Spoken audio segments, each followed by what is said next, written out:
welcome to another episode of World Discussion with Agent Smith. It is January the 12th, 10:21 p.m. Pacific time in the year 2020. This week, a bunch of stuff has happened. It's been a rather bada bing, bada boom kind of time, so I feel like we don't really need to reach for interesting stories. Shit blew up, right? What's going on, Agent Smith? Actually, not much. There was a lot of fireworks, but it ended up being mostly kabuki theater. Mm-hmm. Yeah, everybody was pretty concerned about it, including me. I was kind of, for those of you who listened, if you remember last week, I was saying that the Iranians would probably retaliate to the assassination of Soleimani with relatively circumspect measures. That's more what I was expecting. Some peripheral attacks here and there, a little sort of slow burn escalation over time. And instead, they came out and fired a bunch of rockets at a U.S. base in northern Iraq. So put that in the wrong column for my predictions. They definitely came out pretty strong with that. But as it turned out, it was mostly for show. They didn't hit anything. Um, Pretty much all of the missiles in question hit a part of the base where there really wasn't anything. It was it's a very large base, and they hit one of the areas that was sort of out in the, cows and grass, basically. So, just to kind of unpack that expert report, they missed. Well, it's not that they missed per se, it's that they purposely missed. That's kind of the takeaway there. And I'm not sure exactly what kind of weapons they used, because I would be surprised if there were ballistic missiles that had that kind of accuracy to be able to pick a specific part of the base like that. Somebody more familiar with weapons would know better than me, but that would kind of surprise me. I almost thought maybe they said it was ballistic missiles, but then actually maybe used something else like cruise missiles or drone strikes or something. But I think the U.S. did say, the U.S. government that is, said that they detected the missiles incoming over radar. So, maybe it was.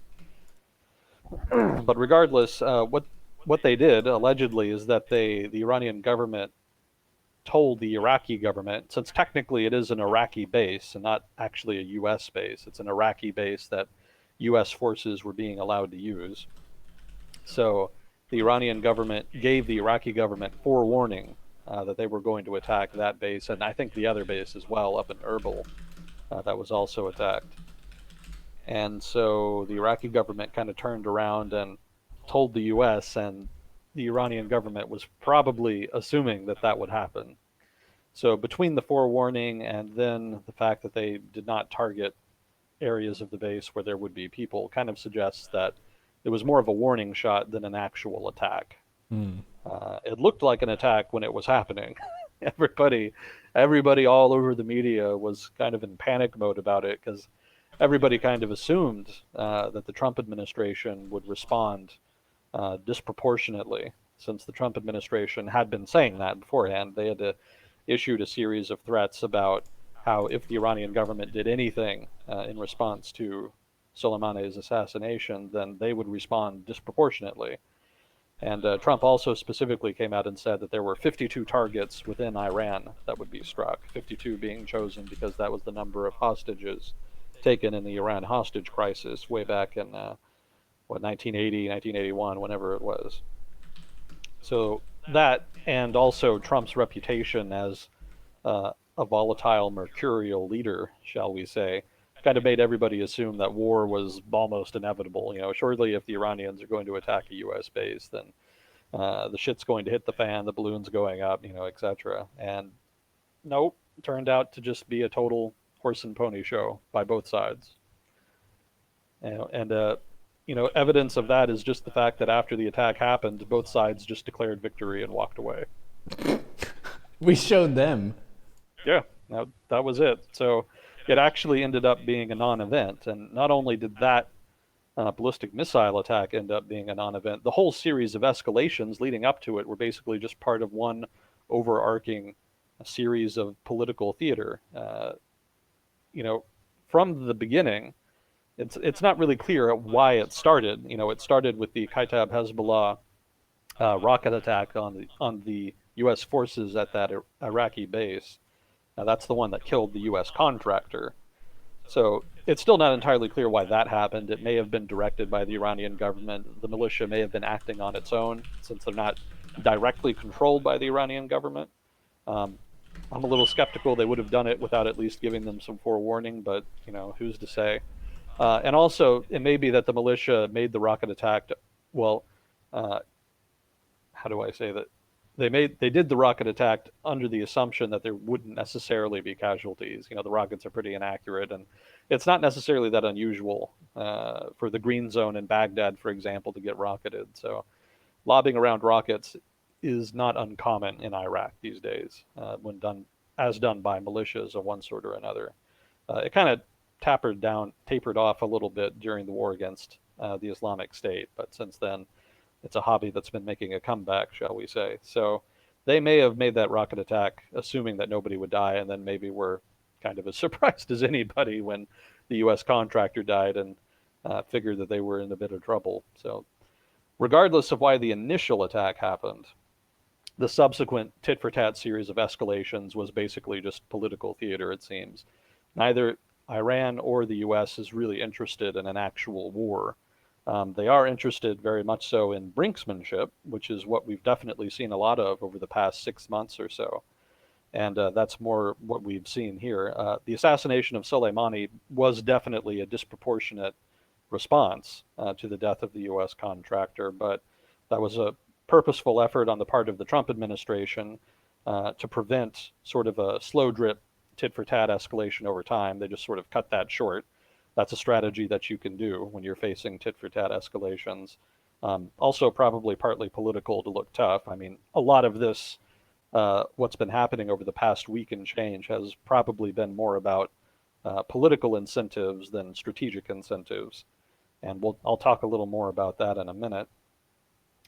Uh, but after the assassination was completed, the Iranian government had its own political problem, which is that it had to be seen by its core supporters, its core constituents in Iran, to respond.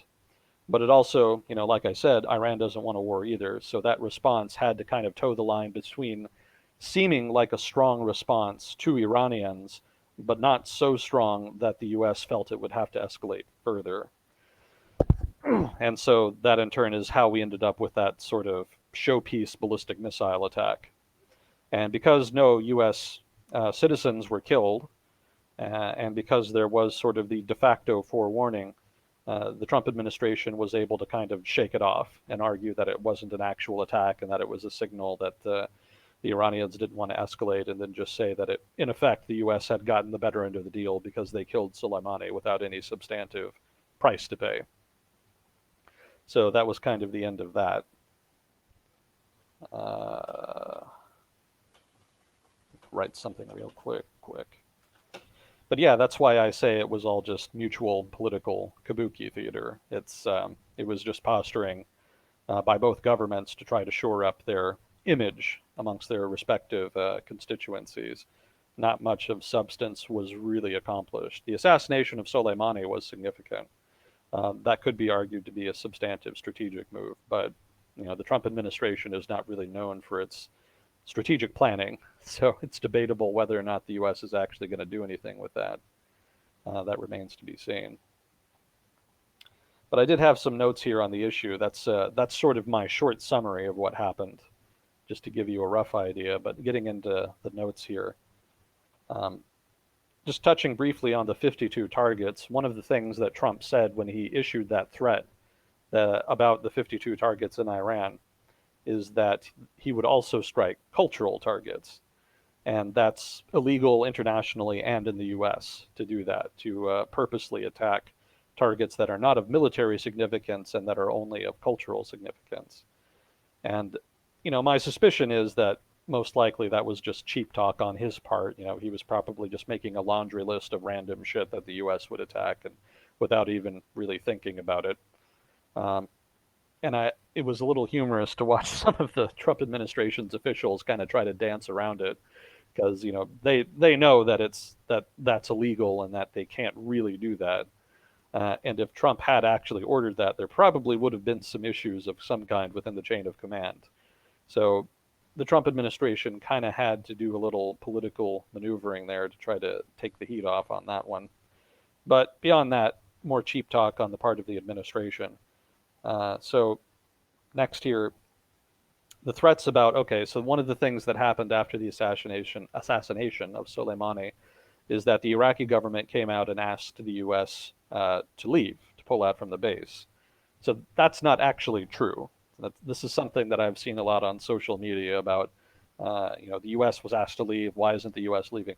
It was not actually asked to leave. What happened is that the Iraqi government voted, well, I should say more specifically, the Iraqi parliament voted on a non-binding resolution asking the Iraqi government to ask the U.S. to leave. So that's something in the pipe, but because it's non-binding, the Iraqi government doesn't have to do that. And it's also worth noting that in that vote within the Iraqi parliament, there were no Sunni politicians and no Kurdish politicians that voted. They all abstained. And so that kind of brings into question just how legitimate and representative that vote is of the broader public will. I don't doubt that most people in Iraq would much prefer the United States and Iranian military forces to pull out of Iraq. That's no stretch. But the problem is that you can't really ask the Iranians to leave because their official military forces are not present.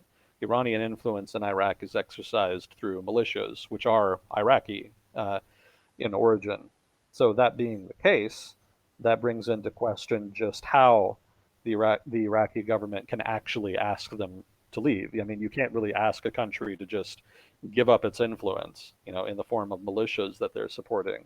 It's not really feasible. So the Iraqi government is not really in a position to ask the Iranians to leave, because again, they're acting through militias that are native. And that being the case, asking the US to leave then would principally serve to remove a point of leverage that the Iraqi government has to bring to bear against the Iranian government.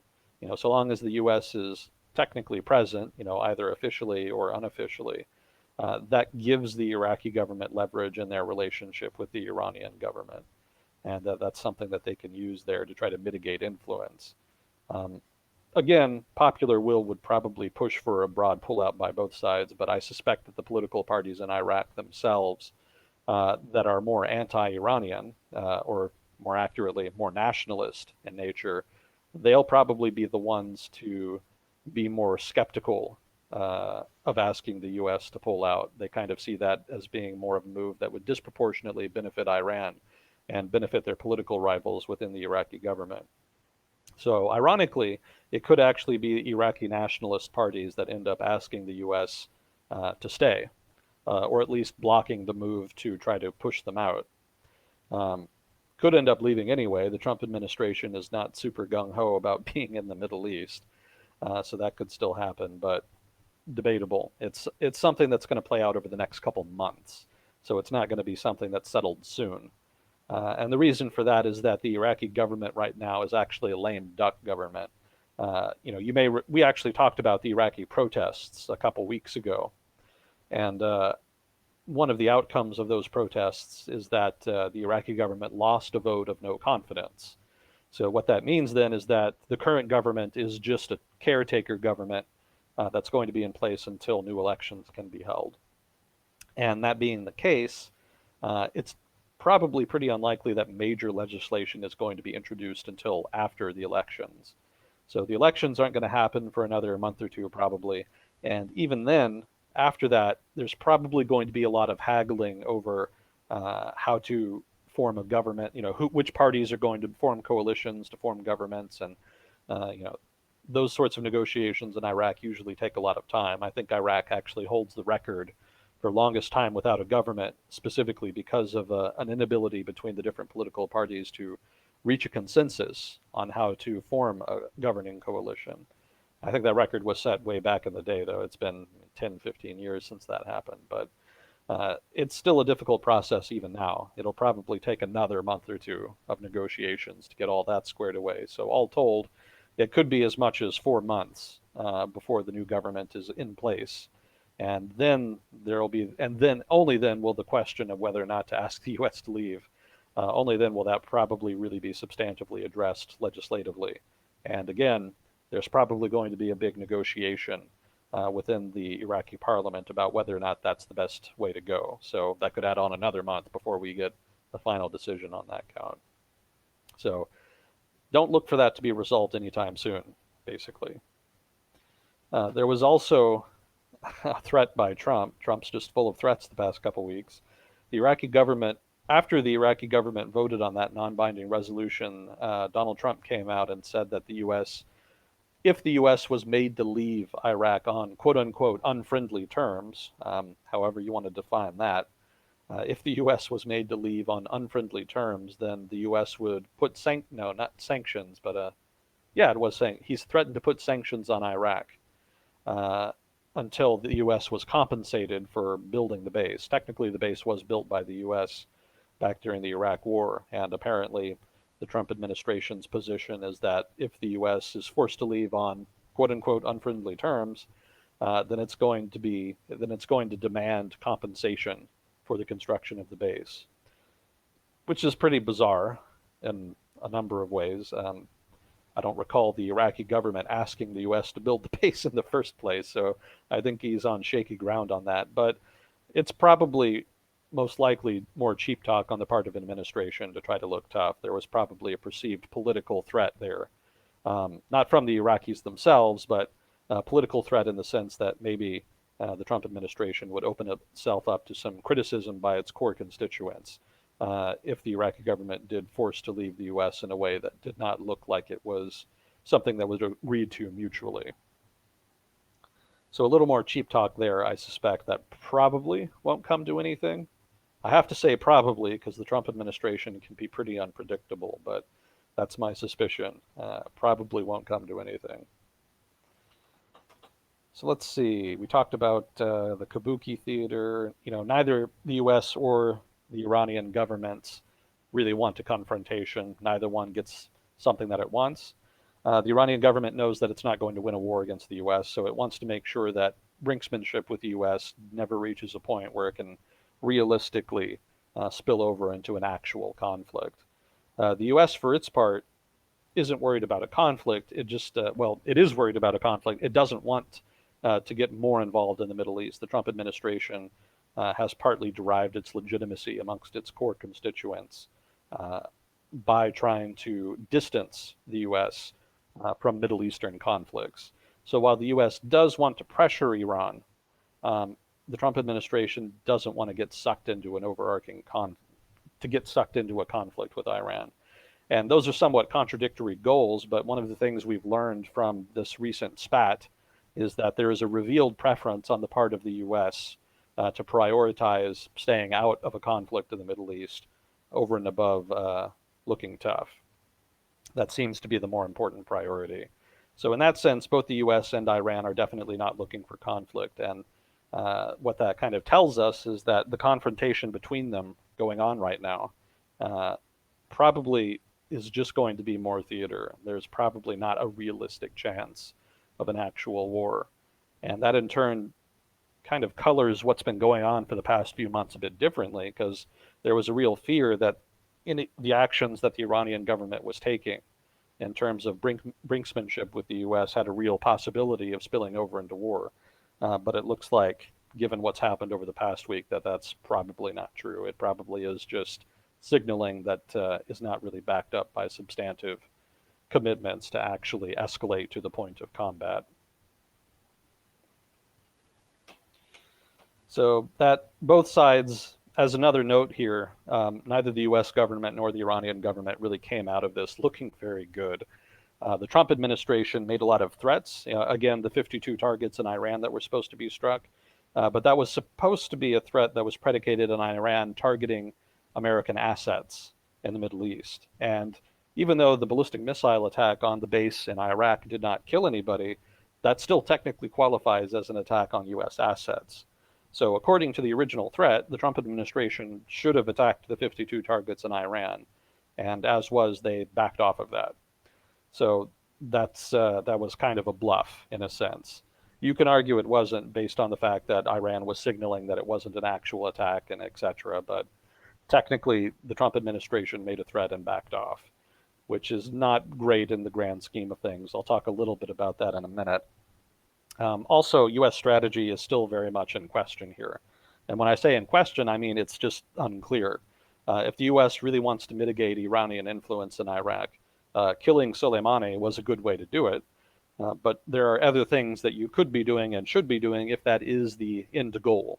The U.S., for example, probably should be coordinating with the Sayrun coalition in Iraq. I'm sure that's not how it's pronounced, so I apologize. But the Sayrun coalition in Iraq is basically the coalition of nationalists in Iraq, as opposed to the coalition of, what would you call them? PMUs, I think the acronym is. Basically, the Shiite militias that rose up during the war against Islamic State. Um, they ended up getting involved in politics, and now they're a major political faction in their own right. But they're also much more aligned with Iran. Well, they are aligned with Iran explicitly, as opposed to the nationalist Sayrun coalition, which is just anti-U.S. and anti-Iran. They want all of the foreigners out. They prioritized Iraqi sovereignty, and they're the ones who have kind of pushed more for technocratic government in order to mitigate corruption. So even though they're anti-U.S., uh, it would kind of behoove the U.S. government to try to coordinate with them as the counterweight to Iranian influence in Iraq. But it doesn't really seem like that's happening. Even though now is kind of a vulnerable time for Iran in Iraq. You know, the protests in Iraq have mostly been about anti-corruption, but they also have a strong anti-Iranian tint to them, given that the Iranian government is pretty closely associated with a lot of the establishment political parties in Iraq. And those, of course, are the ones that are sort of propagating a lot of the corruption. So, hence the protests. But the U.S. doesn't seem to be doing that. If the U.S. just wanted to minimize the chances of getting involved in a broader conflict with Iran, then it could have retaliated to the death of the U.S. contractor by just attacking Iraqi militias. So then that doesn't really force the Iranian government to retaliate. It doesn't put the Iranian government in a position where it feels it needs to retaliate. And also, that would have served the purpose of retaliating for the death of the U.S. contractor. So the U.S. doesn't escalate things with Iran; it retaliates for the death of the contractor, and there's no risk of a broader conflict. That would have fit more with the strategy of minimizing presence and commitment in Iraq. But as was, the Trump administration escalated things by killing Soleimani and then tried to mitigate commitment. It's just kind of a weird combination. And I think that just speaks to the fact that the Trump administration is more interested in optics in the region, if not in foreign policy generally, than it is in grand strategy, which still seems to be, again, very unclear in the region. So that's the U.S. End of things. That's why the U.S. government isn't really looking great right now. But the Iranian government also not looking great. Iran had, after the assassination of Soleimani, threatened to push the U.S. out of the region. And there was a lot of bold proclamations about the Iranian government attacking U.S. targets, attacking U.S. allies, wherever U.S. forces may have launched attacks against Iran. Just a lot of belligerent rhetoric. And then it was followed by basically a fake attack. So empty rhetoric and unobserved red lines seems to be the order of the day here. And of course, as everybody knows now, after the Iranian government sort of backed off, after the sort of showpiece attack on the U.S. bases, it shot down an Iranian airliner over Tehran. And that's not really a good look for any government. So suffice to say, the Iranian government pretty thoroughly embarrassed itself over the course of this whole thing, and neither government in turn looking good. Again, to reiterate what I said earlier, both governments talked big, but then just declared victory and went home. So nothing of substance actually really happened here. Even in spite of all the bluster and headlines, it really was just nothing. It's just another series of media events, shall we say. I did have a couple more notes here. So one of the interesting things that we can kind of take away from this is that the Iranian government and the US government actually have a lot of room to maneuver in terms of de escalating. Uh, Both the Trump administration and the Iranian government have a lot of trust. Well, I should say, enjoy a lot of trust from their respective base constituencies. So Trump supporters really support the Trump administration and really support them. And in turn, conservative Islamists, or maybe I should just say social conservatives in Iran, uh, very much trust and support the Iranian government. So what that means then is that both governments have a lot of flexibility. They can kind of uh, back off of red lines without a lot of political repercussions. They can expect that. They expect that their bases will give them the benefit of the doubt if they back off of a red line or if they give concessions. So the fact that that's the case actually makes it less likely that conflicts will escalate because both sides don't have to really worry about being politically punished for bad behavior or lying or etc. In terms of foreign policy, in terms of not committing to given policies or backing off of them, something that would punish a government that did not have as much trust and support. Um, they don't have to worry about that. I hope that makes sense. I was a little all over the place with that one. So basically, it's posturing plus fireworks. A lot of people were saying World War III, but it's fireworks. Yeah. Yeah, something to bring in the new year, I guess. Yeah. A little note from me, I have a fire alarm that has a low battery problem, so it's been beeping at me, so I'm going to be muting myself and trying to fix that through this. So if I'm silent for a period of time, I didn't fall asleep. I'm like on a stool, reaching up at the ceiling, trying to fix stuff. So Yeah, no, yeah, no problem. Yeah, I can kind of hear that in the background. we do have Fuzzy Cord on questions, and he did pass along a few of them already, but yeah, you can go through your Okay. notes and through the questions as you do. You know what you're doing, man. Yeah, just a few more things on this Iran issue. Um, so I already talked about that, but overarching. Okay, so what then is going to happen in the future between the U.S. and Iran? What's sort of the short to medium term prognosis for relations between the two over the next couple of months? So, I touched on this a little bit earlier, but basically, the Iranian government is most likely going to continue its strategy of brinksmanship with the US. But again, over the course of the past week and change, there seems to be a revealed preference to avoid actual war or doing anything that could escalate to a war. And that if something like that did happen, where that looks like it might escalate to war, it seems like they're going to use their political support in Iran to try to back out of that. So there's probably going to be more brinksmanship, but it's not really going to be substantive. And as for the US seems to be committed to its maximal pressure strategy of trying to push the Iranians into giving concessions on their ballistic missile program and some of their activities in the wider Middle Eastern region. The Trump administration, again, doesn't seem to really have a grand strategy here as far as the maximal strategy campaign. There's other things that they could be doing.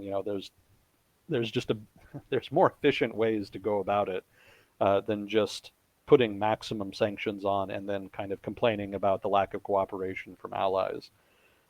So my suspicion is then if the administration is if that is an accurate characterization of what the Trump administration is doing vis-a-vis Iran, uh, then in that case, I suspect then that the overarching Iran foreign policy is more about optics again, rather than grand strategy. So, given that's the case, that would suggest then that the Trump administration is going to continue to commit to that maximal pressure campaign, but that it's not really going to escalate much beyond it, because again, Trump administration doesn't want to get dragged into a bigger conflict, doesn't want a war in the Middle East.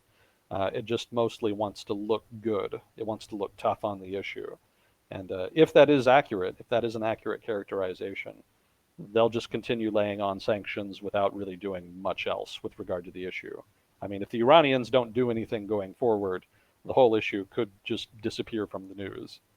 I don't think it will disappear from the news, though, because I think the Iranians will try to do more things to try to indirectly pressure the U.S. into giving concessions. But again, because they can't really credibly threaten, a real war with the United States, again, because of that revealed preference, I don't think it's going to mean anything. So most likely, we're just going to have a continuation of the previous status quo of tit for tat retaliations, more strategic level tit for tat retaliations across the Middle East that will not escalate to anything. And I think that's going to be true even if Iranian relations with Saudi Arabia improve. The Saudis have been looking to try to negotiate with Iran in order to try to improve relations and maybe come to some kind of deal in the region. That's a shift that happened after the Iranian or Houthi attack, depending on who you want to believe, on that Saudi oil facility a couple months ago. The Saudi government was pretty disappointed and concerned with the lack of U.S. response, and in turn they started sending out feelers to the Iranian government to negotiate something. So that being the case, it could be that even as relations between the U.S. and Iran continue to be on the rocks, so to speak, Iranian-Saudi relations could actually improve. But the U.S. government is not really that interested. Well, I should specify the Trump administration is not that interested in the Iran issue out of a concern for Saudi Arabia. At this point, I think it is more of a standalone political issue that the Trump administration wants to run on as an example of how tough they are on foreign policy and how tough they are on Iran. So if that's the case, then it really doesn't matter what the Saudis negotiate with Iran one way or the other. The U.S. will probably just continue the same policy of maximal pressure.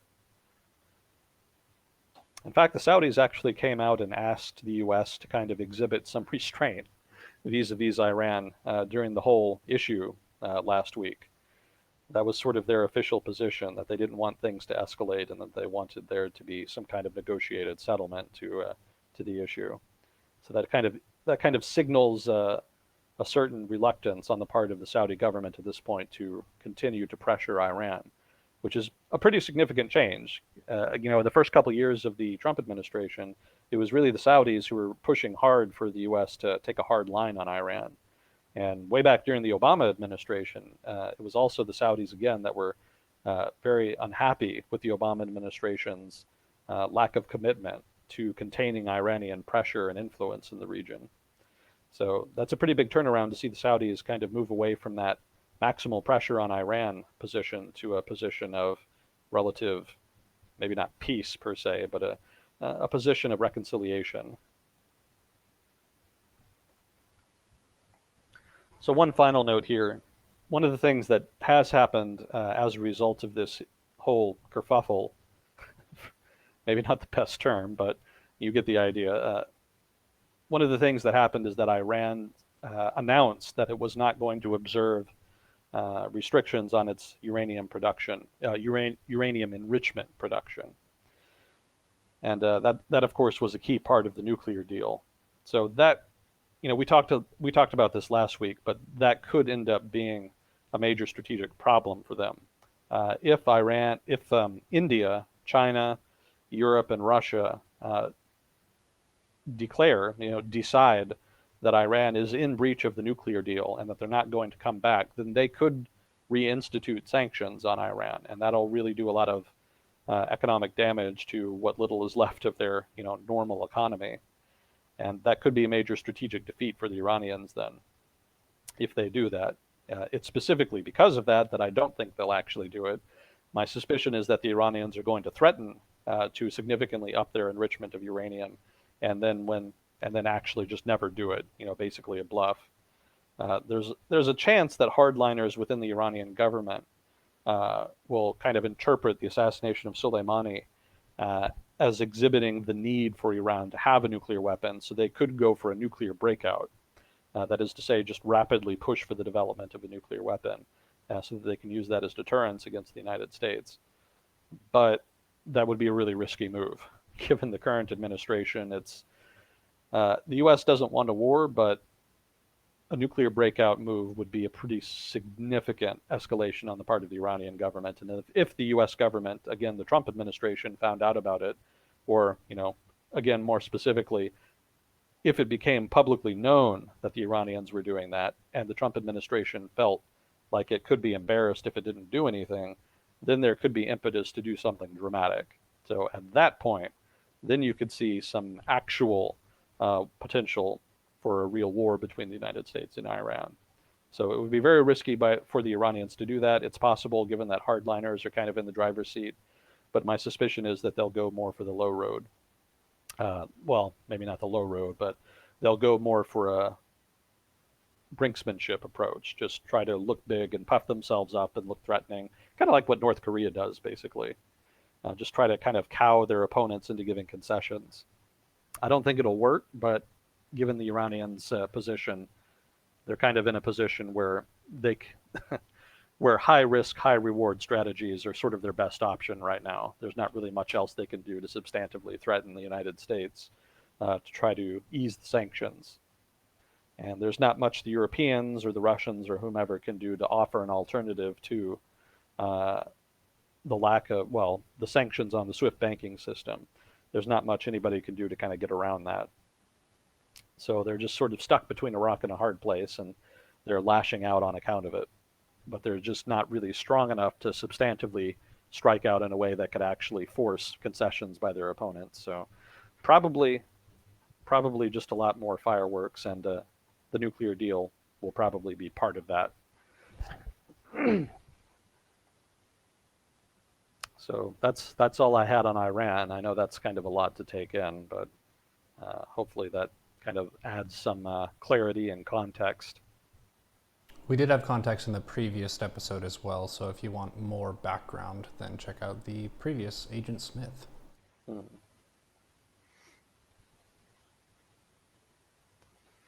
Okay, so we actually did have some questions. We haven't had a lot of questions for a long time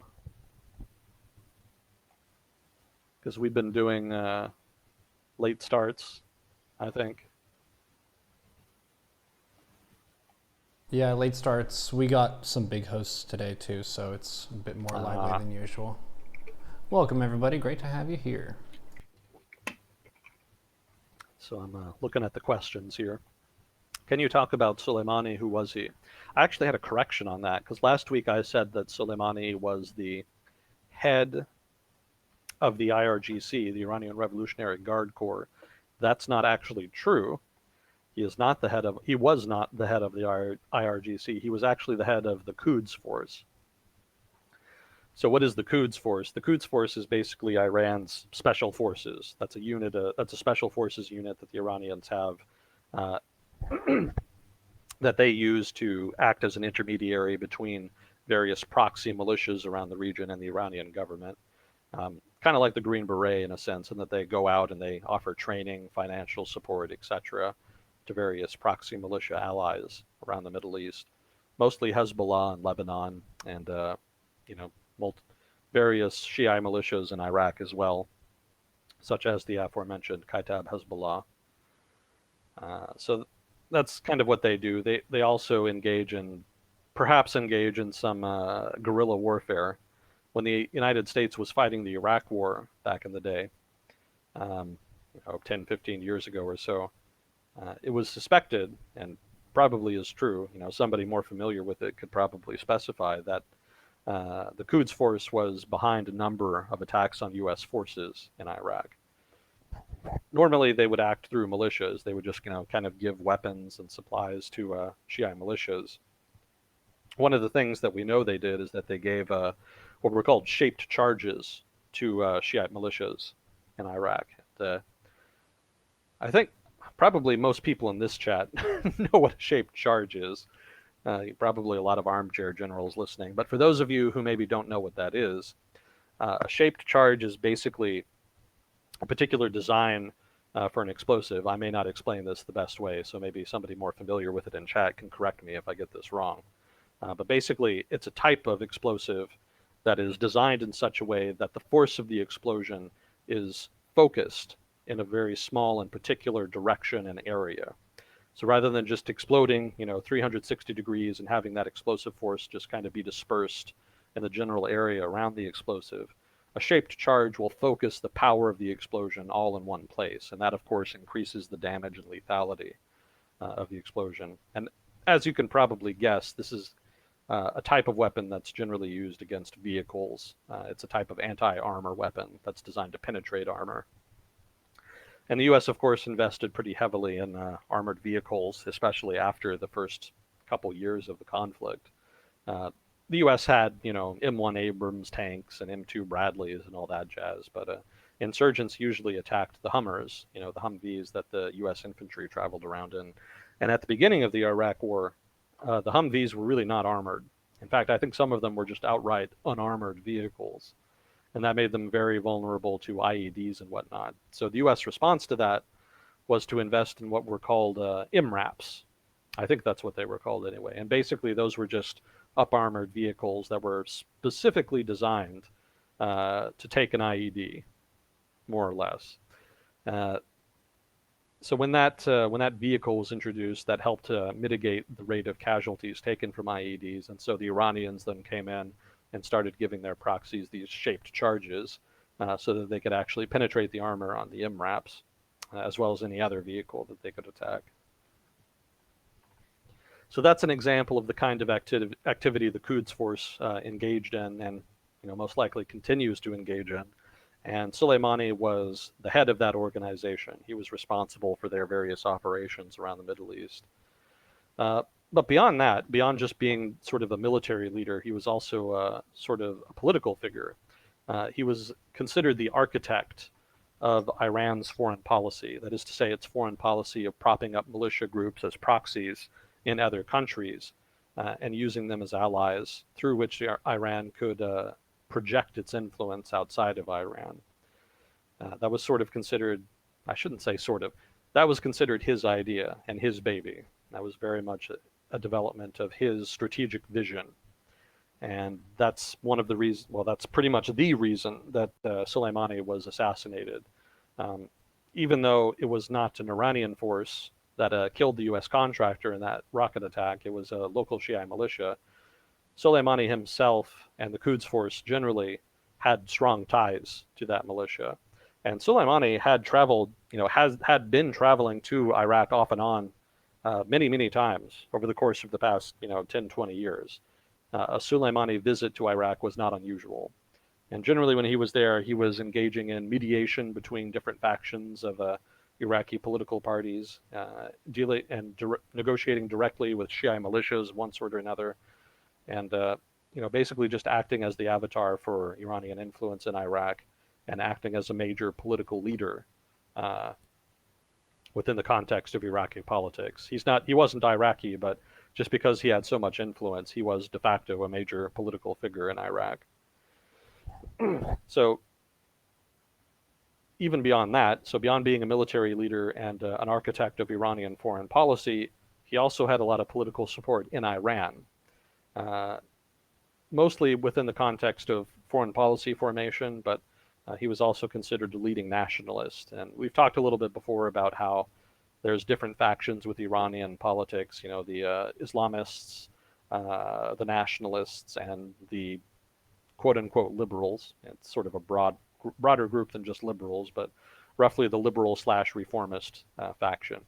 And Soleimani was one of the major leaders of the nationalist faction there, which is tightly associated with the IRGC. So there was a real possibility that he could have run for president at some point in the future and become, an actual leader, an actual civilian leader in Iranian government.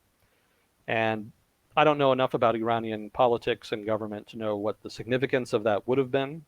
Again, the Ayatollah and the Islamists are in the driver's seat in Iran's political system. So I don't know what difference it would have necessarily made to have a nationalist like General Soleimani in a position where he has significant political influence beyond just being a major figure in foreign policy.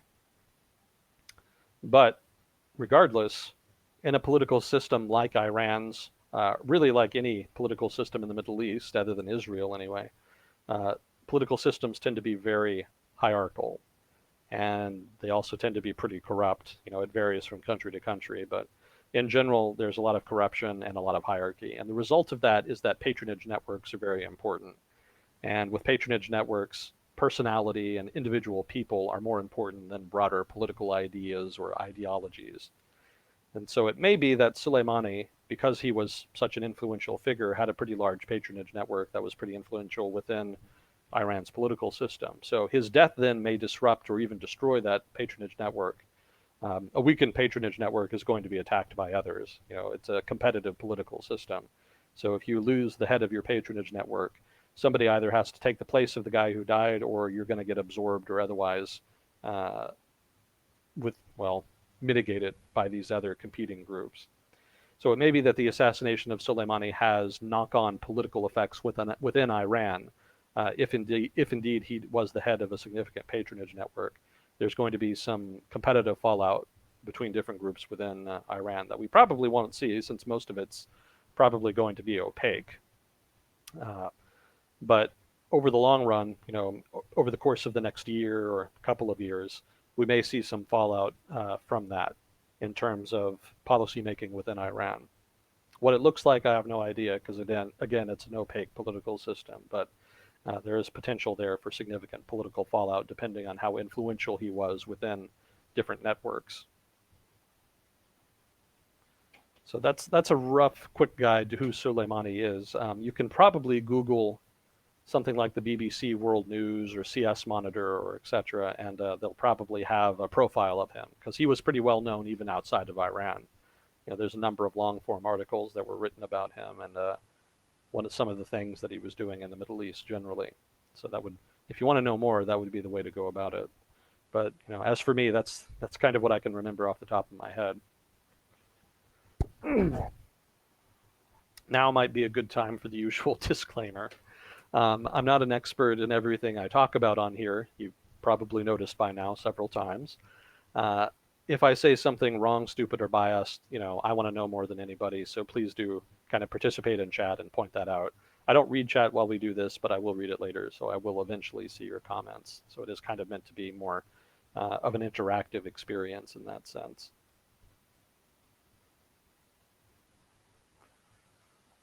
Whew. So, other than that, that's a really long aside to talk about something that didn't actually amount to much. But other than that, was there anything that caught your eye, Neuro? If you can hear me. Oh, I can hear you. I can also hear a beep, beep, beep in the background. Did we talk about the passenger plane in the Ukraine and stuff? Is this all connected to that? The passenger plane in the Ukraine? Mm-hmm. Something happened in Ukraine. I saw people asking about that earlier.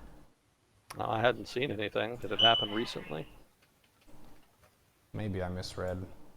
Well, the plane that was shot down in Iran was a Ukrainian plane. That's so probably what it was. Yeah.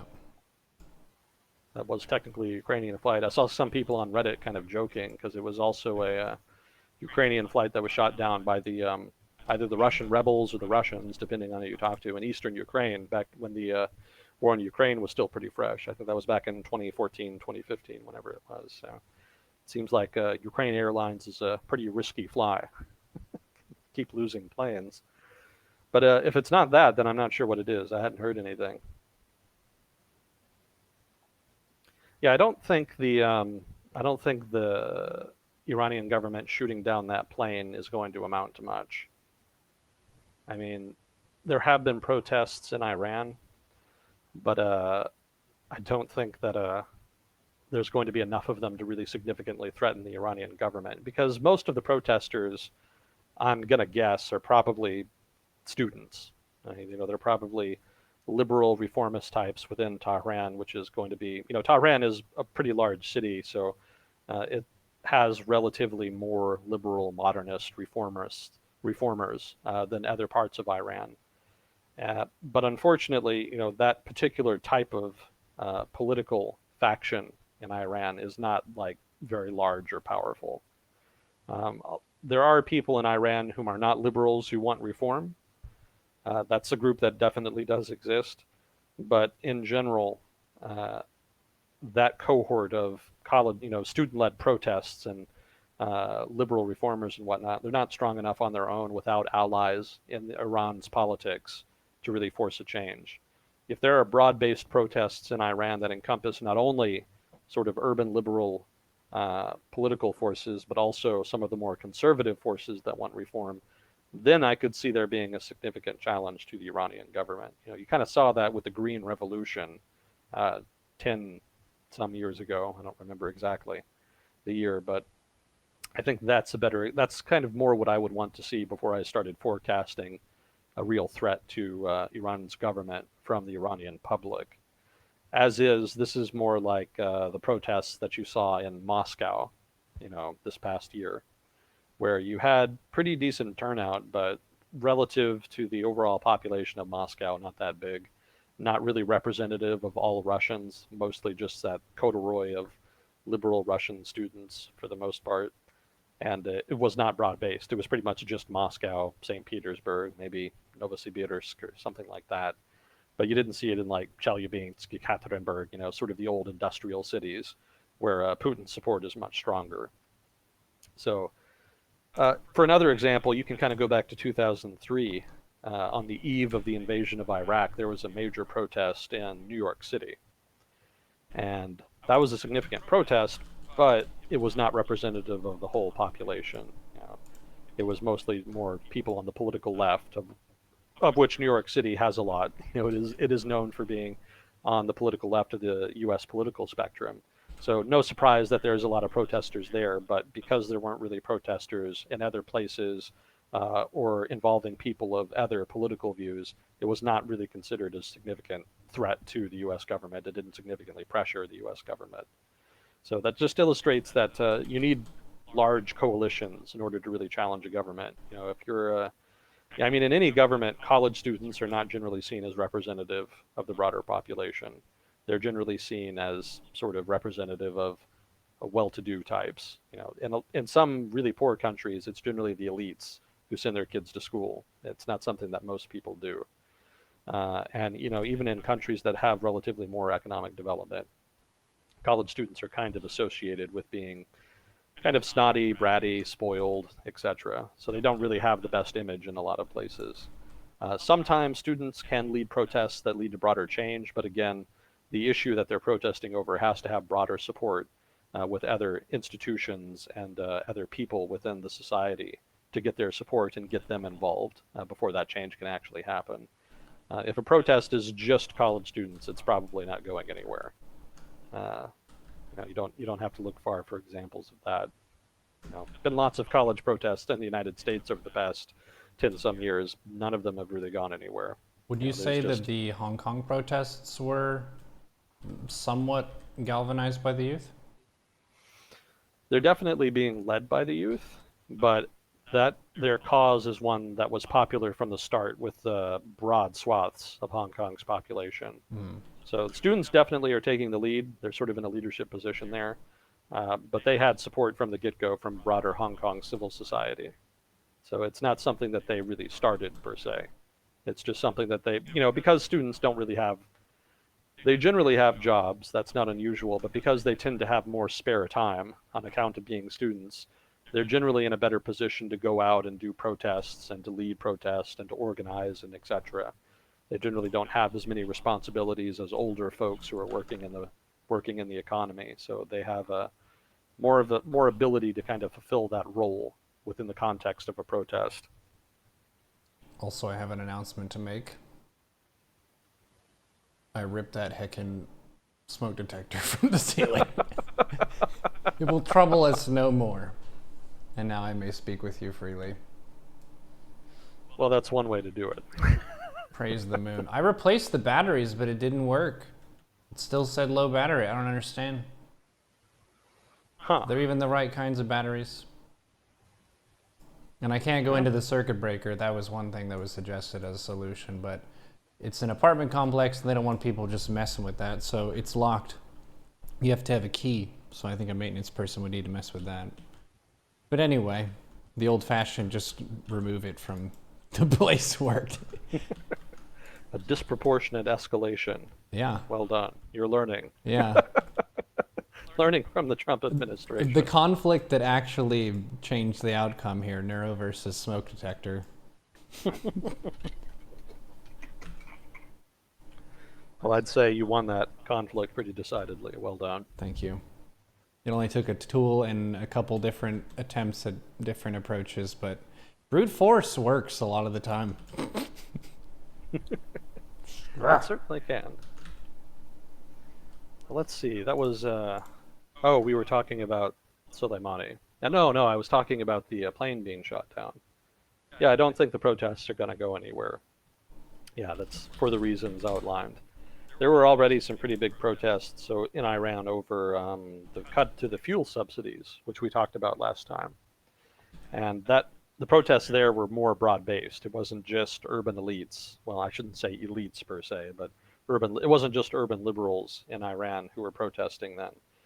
Everybody was upset about the increase in the cost of fuel. So that's more the broad-based nature of a protest that would have to happen for Iran's government to really feel the heat, so to speak. But we'll see. It's definitely not a good look for the Iranian government to have shot down the airliner. It was very stupid, and it kind of loses them what goodwill they had kind of earned after Soleimani had been assassinated. Because of course, there was a massive turnout for Soleimani's. I don't want to say funeral, but they kind of sent his body around, and then eventually it came back to his hometown. So it was like it was a whole thing. So during that process, there was a big turnout, and it kind of looked like there was sort of a brief moment of national unity there. And then they blew up an airliner. So, so much for that. Yeah, it seems like it's not a very good look. No. Yeah, the U.S. actually did that. I think back in the 80s. That's something else that kind of came up in the conversations over this. The U.S. accidentally shot down an Iranian airliner in the Gulf way back during the tanker war in the 1980s. Are you familiar with the tanker war? No, what's that? I'm not super familiar with it myself, but it wasn't really an actual war. What happened was that during the 1980s, there was a war between Iran and Iraq. That was the famous Iran-Iraq War, as you can guess. Uh, and during that conflict, the Iranians tried to mitigate. I should stop saying mitigate. They attacked the Iraqi oil tankers in the Gulf in order to try to reduce their oil revenue. Because, of course, oil is a major source of revenue for the Iraqi government, has been for a long time. So if you're in a war with Iraq, it makes sense to attack that revenue source to limit their ability to fund their war effort. That, of course, was a problem for the United States because the U.S. is sort of de facto responsible for securing the transshipment of oil through the Gulf. So the U.S. government then sent in the military, the U.S. Navy specifically, and started trying to prevent the Iranian military from attacking these tankers, from laying mines, or engaging in any activity that could inhibit the flow of oil out of the Gulf through the Straits of Hormuz. So that was what came to be called the Tanker War, because there was a number of confrontations between Iranian ships and American ships, a couple of dogfights, I think even. The U.S. shot down some aircraft. It was pretty tense. There was a real fear that there could be a war between the U.S. and Iran. It never came to that, since neither side ever escalated to that point. The more things change, the more they stay the same, I guess. But one of the things that happened during that period is that a U.S. Navy ship mistook an Iranian airliner for an Iranian combat plane of some sort. I don't know what specifically they thought it was, but they very thoroughly blew it right the fuck up, and the result was a huge shit show internationally, because of course the Iranians accused the United States of purposely shooting down an Iranian airliner and murdering hundreds of people and etc. And the whole thing ended up going to international arbitration, and yeah, it was very bad PR for the United States, suffice to say, and the Iranian government made hay out of it politically by pointing out, the evil of the United States and just sort of reiterating its traditional opposition to U.S. presence in the region, and just whipping up their base constituents generally, essentially. So now the shoe's kind of on the other foot now, although it's kind of extra embarrassing since it's not like they shot down a U.S. airliner full of U.S. citizens. They shot down one of their own airliners that was full mostly of Iranian citizens. So that was pretty pretty bad for them politically, domestically, politically and domestic politics, international politics, pretty much any way you want to slice it. Wait, did you say that Iran shot down a plane with their own people in it? Yeah. Oh man, that's a real fuck up. I thought they just shot Yeah. down a general passenger plane just to demonstrate that they could. But with No, it was a major Iranians in it. airline. It was a major airliner. It had, I think, almost 200 people on it, and most of them were Iranian citizens. I think a lot of them were actually students, from what I remember reading. A lot of them were students who were studying in Canada, I think it was. And they were coming back to Canada after being on break or something. And there was a disproportionate share of the passengers were Iranian Canadian students. I think it was. Oh yeah. Someone in chat, please correct me on that. No, But, Chad is saying the same thing, Iranian Canadian. yeah. Man, that is very embarrassing. That's kind of like shooting yourself in the foot. Yeah. When you're trying to shoot the enemy and you just shoot some of your own, like, ouch. Yeah, and they're not handling it well either. They lied about it for the first 3 days, which is pretty normal. That's pretty much what I would expect. But as far as consequences, everybody, a lot of people in Iran are calling for the people responsible to be punished. And so the Iranian government has come out and said, of course, it was an accident, which is what you would think they would say. But then they also said that the guy who fired the missile did not have clearance. But they didn't say that there was somebody. They didn't point out who was responsible for giving clearance. Like, it's not like they had surface-to-air missile systems on standby with orders to shoot down anything that came in a certain area or certain part of their airspace. If you're going to shoot a missile, if you're responsible for firing surface-to-air missiles in Iran or pretty much any hierarchical system, you have to ask permission from a higher authority. And the Iranian government is saying that is not revealing who that higher authority was, and furthermore, they're saying that there was miscommunication between the SAM site and the higher authority that was supposed to give clearance, which I don't think many people believe. Probably they did give clearance thinking that it was a legitimate target, but they don't want to kind of go that high up with the punishment. Basically, they're trying to mitigate blame and just trying to limit it to the guy who fired the missile. So they're saying it's pretty much his fault, and that the higher authorities are not really at fault because there was just miscommunication, quote unquote. So a little bit of bullshitting on the part of the Iranian government. It's not helping their cause. A lot of people, even people who probably nominally support the Iranian government, don't particularly support it.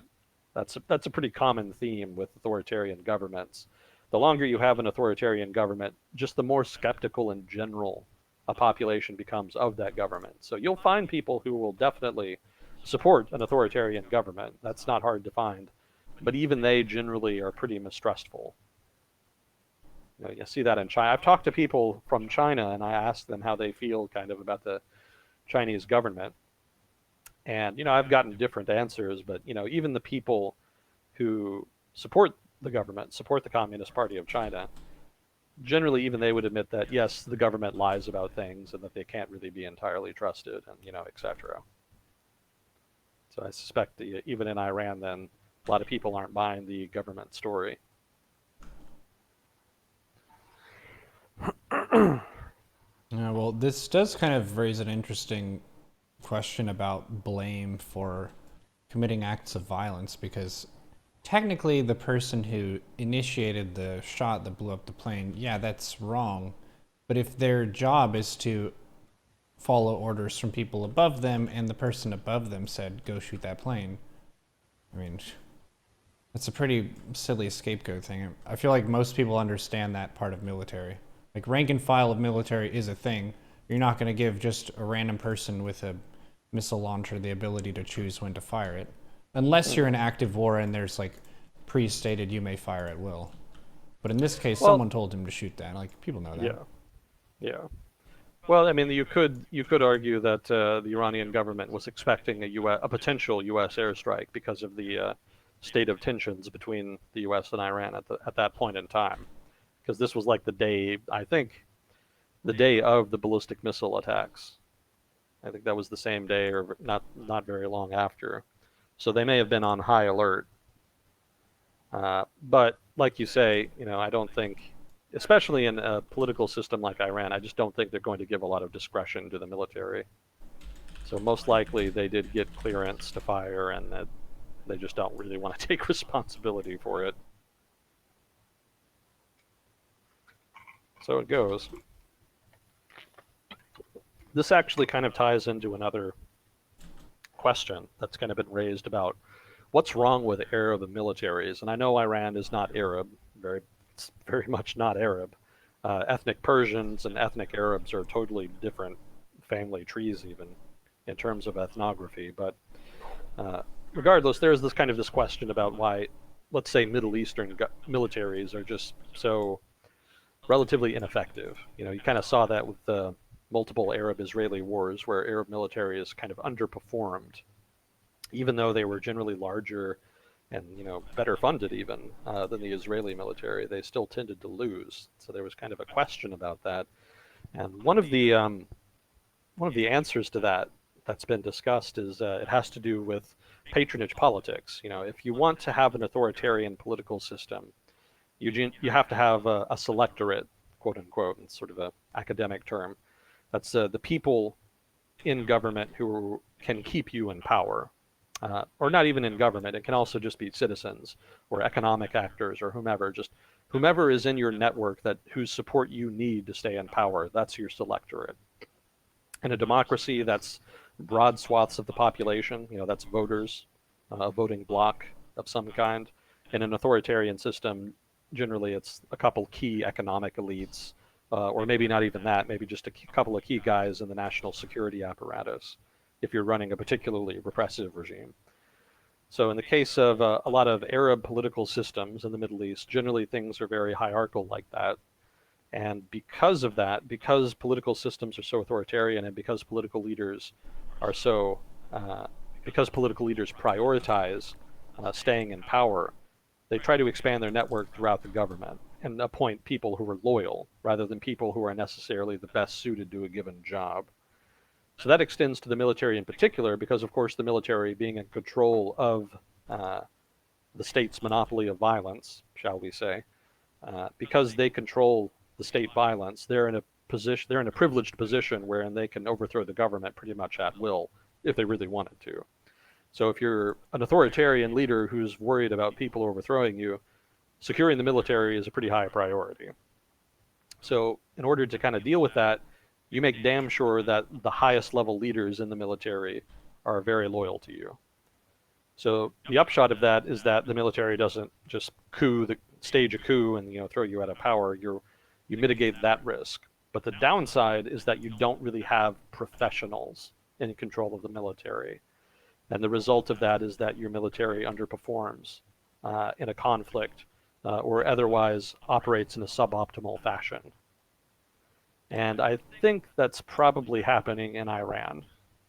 Probably. I'm not familiar enough with Iran's military to say that it's definitely true, but Iran has a very similar political system in that it's relatively authoritarian, and that political elites are concerned about being overthrown, and so are probably stacking the military with people who are political appointees, rather than appointing people who are, again, military professionals.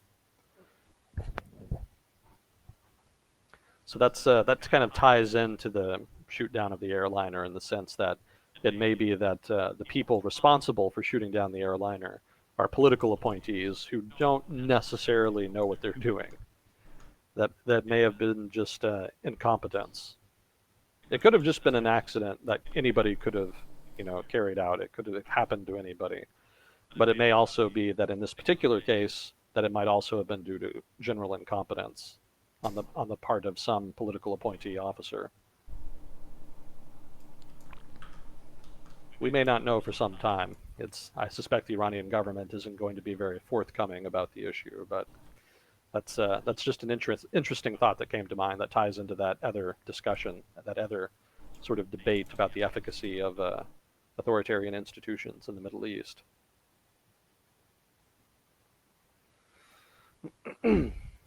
So let's see. We had another question here. If the U.S. were to strike Iran, to what extent would Russia be obliged to defend Iran? None. No obligation whatsoever. There is no treaty alliance between Iran and Russia. Russia has no de facto or informal military ties to Iran like the United States has with Saudi Arabia that would obligate Russia to come to its defense. And as far as we know, there's no secret understanding or secret alliance or anything to that effect. Um, I, hypothetically there could be, since it is quote unquote secret if it exists, but I'm pretty skeptical that the Russians would commit to that. The Russian government in general, there's sort of an old saying in international relations: nations don't have friends, they have interests. And Russia definitely constructs its foreign policy around that. They don't really like allying with other countries much unless they're the senior partner. CISTO is an example of that. CISTO is sort of Russia's equivalent of NATO. It's a mutual defense pact that Russia has with certain nations, and it's quote unquote near abroad, as they call it. Let me see. I think I can remember them. It's Kazakhstan, Kyrgyzstan, Tajikistan, uh, and Armenia. I think those are the only ones. So those are all countries that the Russian government would be obligated to defend if they came under attack from a foreign nation. It's a part of their treaty alliance. Russia has no such obligation with Iran. And I think if Iran did come under attack by, probably the United States, can't think of any other country that would want to. I guess maybe Israel, but that's not going to be like an invasion or anything. But even if that were to happen, even if Iran did end up in a war with the United States or Israel, I don't think Russia would even really want to get involved then. It's just a confrontation with the United States is not what the Russian government wants. They don't mind biting at the heels of the United States. They'll do disinformation stuff. They'll get involved in Syria, but they're not going to do it if they think that there's a substantive threat of U.S. retaliation. They got involved in Ukraine because the U.S. government was not committed there, like, at all. And the U.S. government had sent every signal under the Obama administration that the U.S. government was not interested in really expanding the scope of U.S. international commitments. And the Russians only got involved in Syria after it became apparent that the U.S. was not interested. That was after the failed enforcement of that red line by the Obama administration, and just general signals in general from the Obama administration that they were not that invested in Syria. So it was only then, after the first couple of years of the conflict, that the Russians really stepped in and started up to their commitment and involvement in the Syrian conflict. So all of that just illustrates that the Russians don't want to directly compete with, directly confront the United States. And if they got involved in Iran, there would be a pretty substantive risk of that. The U.S. would probably retaliate in some place like Syria or Ukraine, which, again, they don't want that, because they know that if there is a broader competition with the United States in that vein, they would probably lose.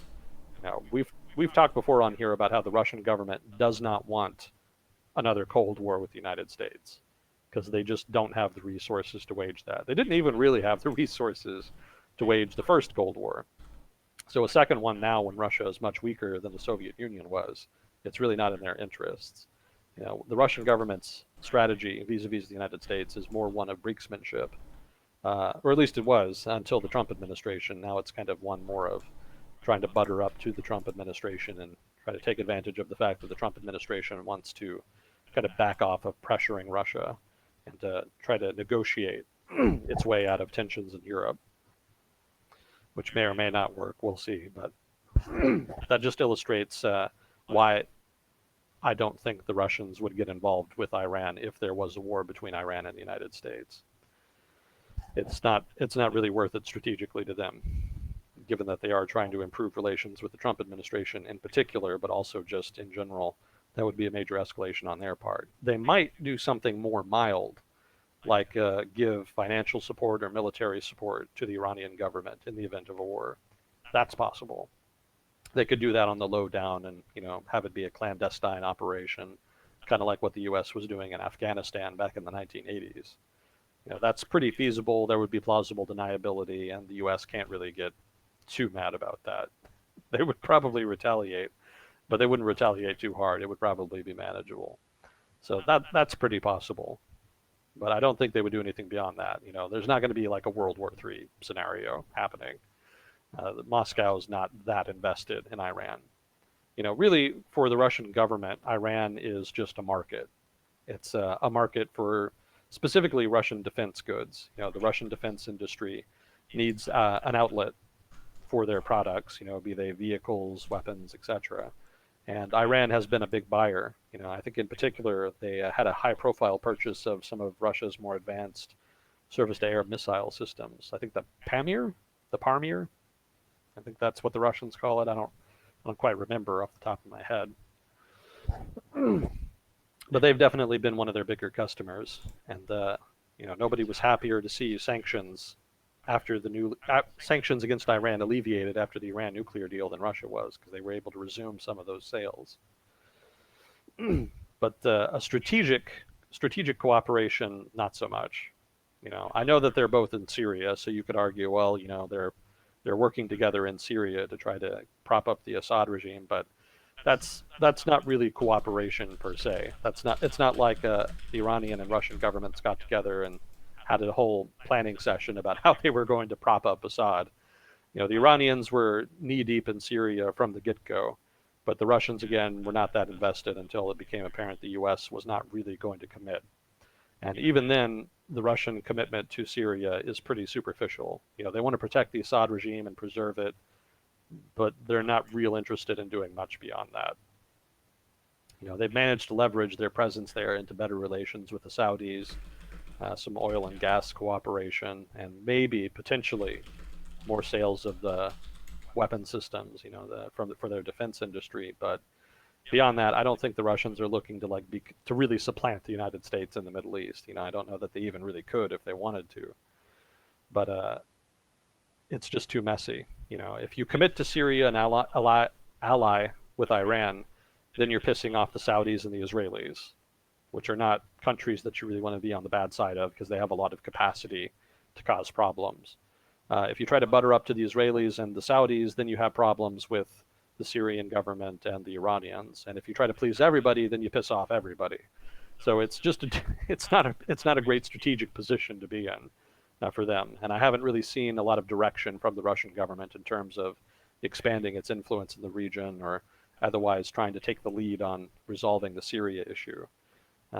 Most of what they do seems to be just backing the Syrian government and trying to make sure that they don't collapse. If there's a target of opportunity, they take it. There's been a lot of movement in Idlib province lately, but I suspect the Syrian government is the one taking the lead on that. I don't think the Russian government asked Damascus to go attack Idlib to try to take advantage of a Turkish disinterest. And probably Damascus took the lead on that, and the Russians just went along with it. And they probably wouldn't even have done that if they had negotiated something with the Turks.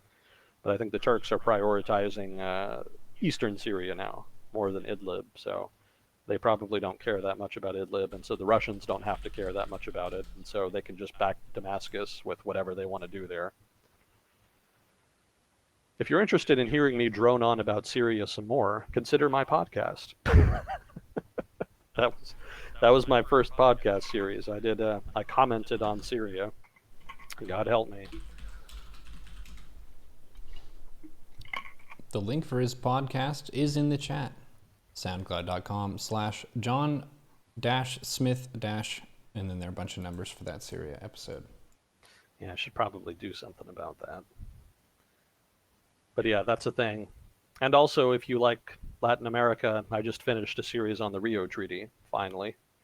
So that's also up there. I still haven't done the epilogue yet, though, so it's not technically done, but... You ended it on a cliffhanger? That's awesome.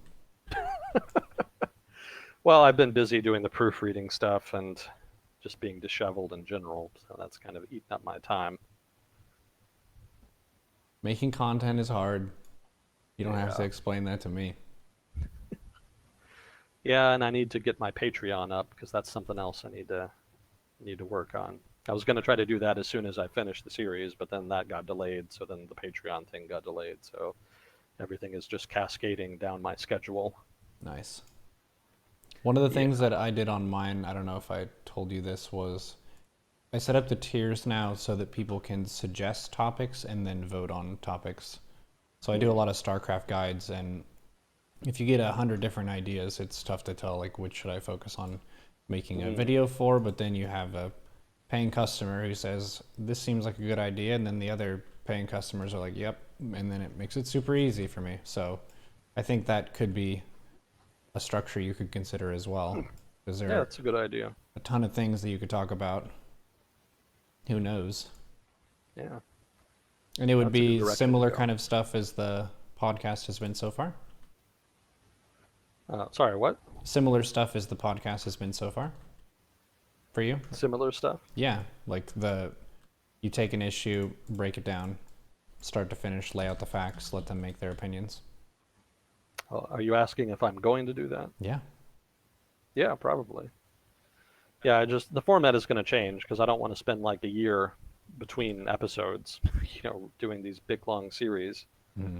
So I'm going to go more with what you suggested, which was shorter, more frequent releases of episodes, just so I can get more content out there. And yeah, I've got a whole laundry list of stuff that I wrote up of ideas for episodes. That's way back in 2018. A lot of it is from 2018. So there's definitely a nice wellspring of material. And of course, current events is itself a readily available resource for episode material, as we've seen. 2020 is off to a rip-roaring start in that regard. Yep.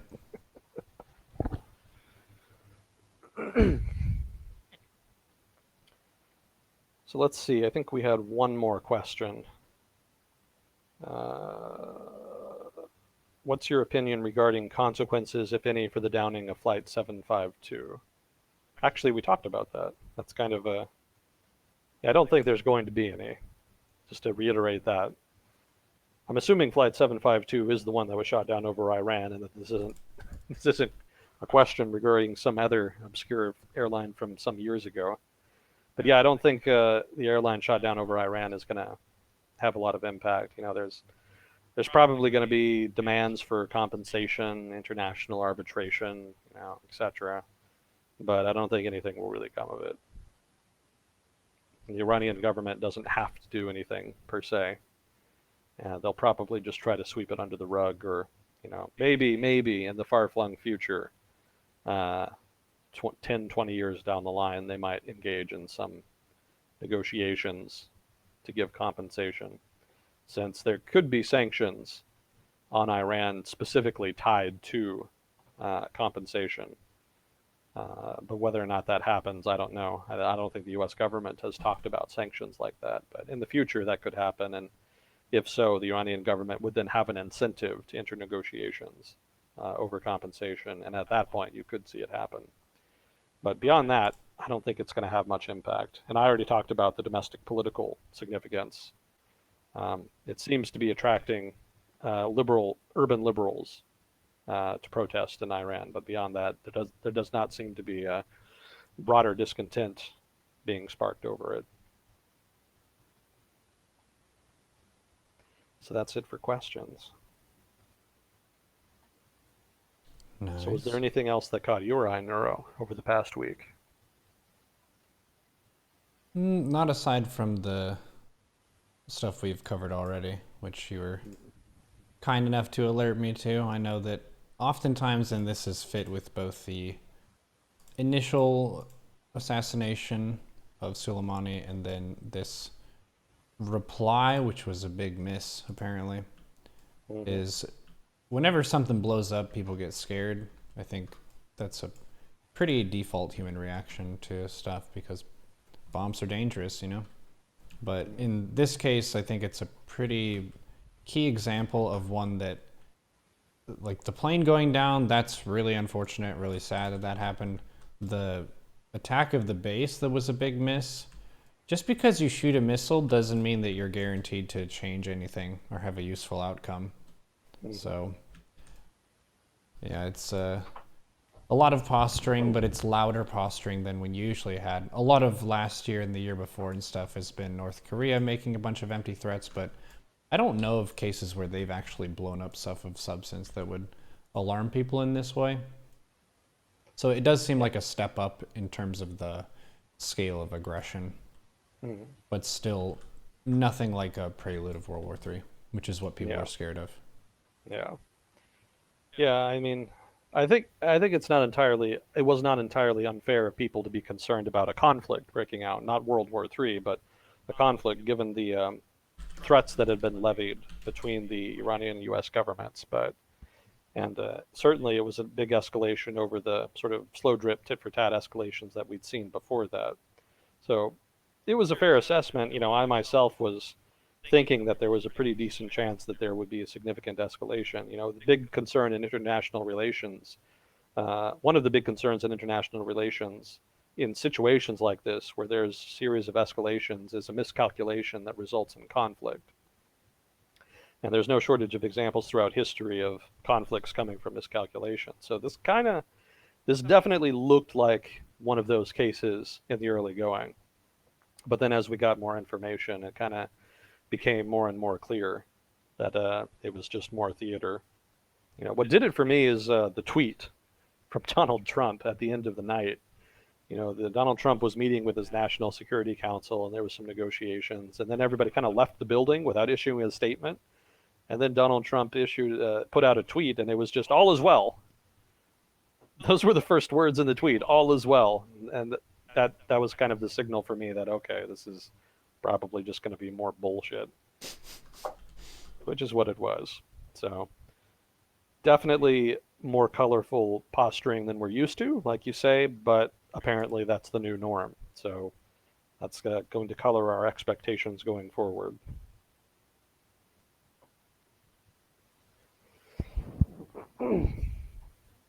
Well, let's see. I did have other stuff here, and I think we're okay on time still. Let me take a look. Yeah, buck 30, so about halfway through. Mm-hmm. Yeah. We actually did have a lot. There is a lot else going on. Are you familiar with Oman? The It's a country? country of Oman. Not very well. I guess the hesitation of me saying the country is probably a no. I'm not very familiar. They've been super quiet for the past couple decades, and that's to their credit. They've been led by a sultan who was very much about modernization and stability and keeping the peace. One of the better leaders in the Middle East, easily. And the Omani government is one of the longest running governments in the region. You know, they haven't really suffered a lot of convulses from coups or invasions or what have you. It helps that it's a pretty small peripheral country. You know, if you know where the Arabian Peninsula is and what it looks like, Oman is at the southeastern tip of it. It's a pretty decent sized country, but it's mostly desert and it has a very small population. It's like 5 million people. They have some oil, but not a whole lot. Yeah, it's enough to be relatively wealthy in per capita terms, but overall they're not like a major oil producer like the Saudis are, or the Kuwaitis, the Iraqis, etc. It's not that league. But they've been pretty quiet, and their foreign policy over the past couple decades has mostly been about neutrality, a kind of de facto neutrality. They are nominally aligned with the United States. They do have a relationship with the United States, but they haven't gone along on, you know, the invasion of Iraq, for example.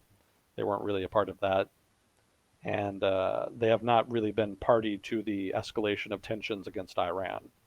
You know, the Omani government's attitude is that they should try to maintain relations with Iran, both for the sake of their own security, but also so that they can act as a mediator between the United States and Iran. So they've just been sort of in the midst of all this Middle Eastern chaos and instability and excitement. Oman is just kind of there, Playing it cool. just playing it cool, very successfully so. So they're in the news now because that sultan that was responsible for that is now dead, which is probably going to be a problem.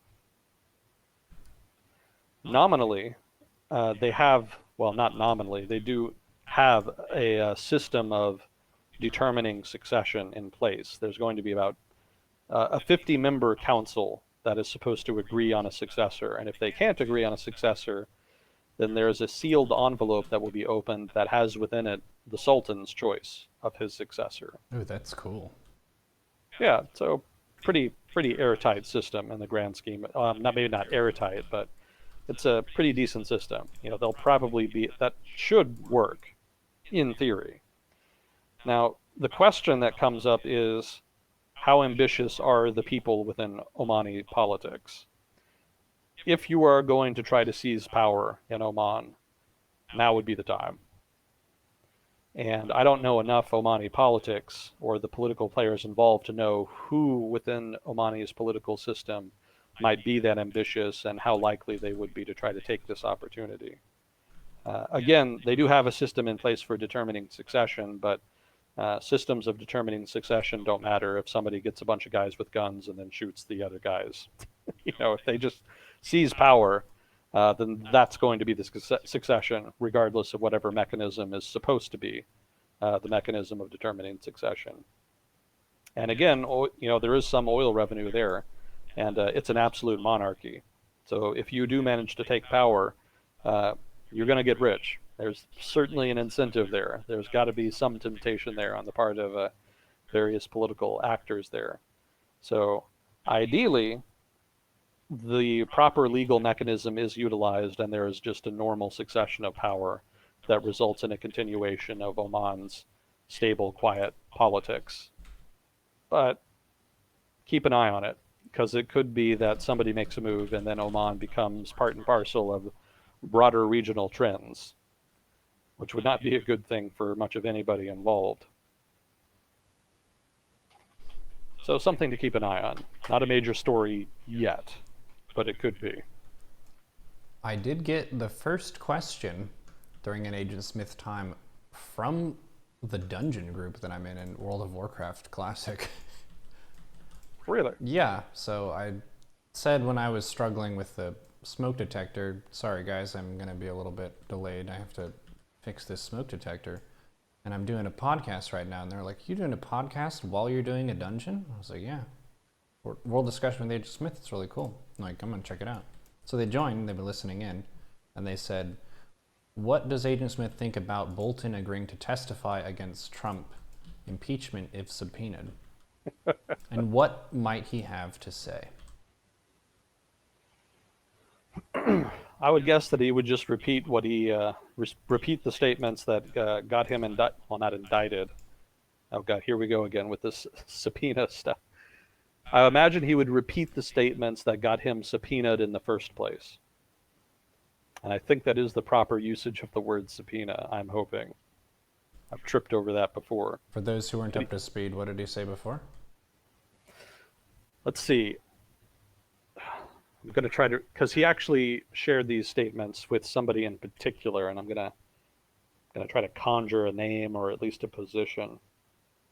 I don't quite remember. It was a woman involved in foreign policy. I don't quite remember what her role was, but she was talking with Josh Bolton about Ukraine foreign policy, because of course the whole impeachment thing ties into the Ukraine.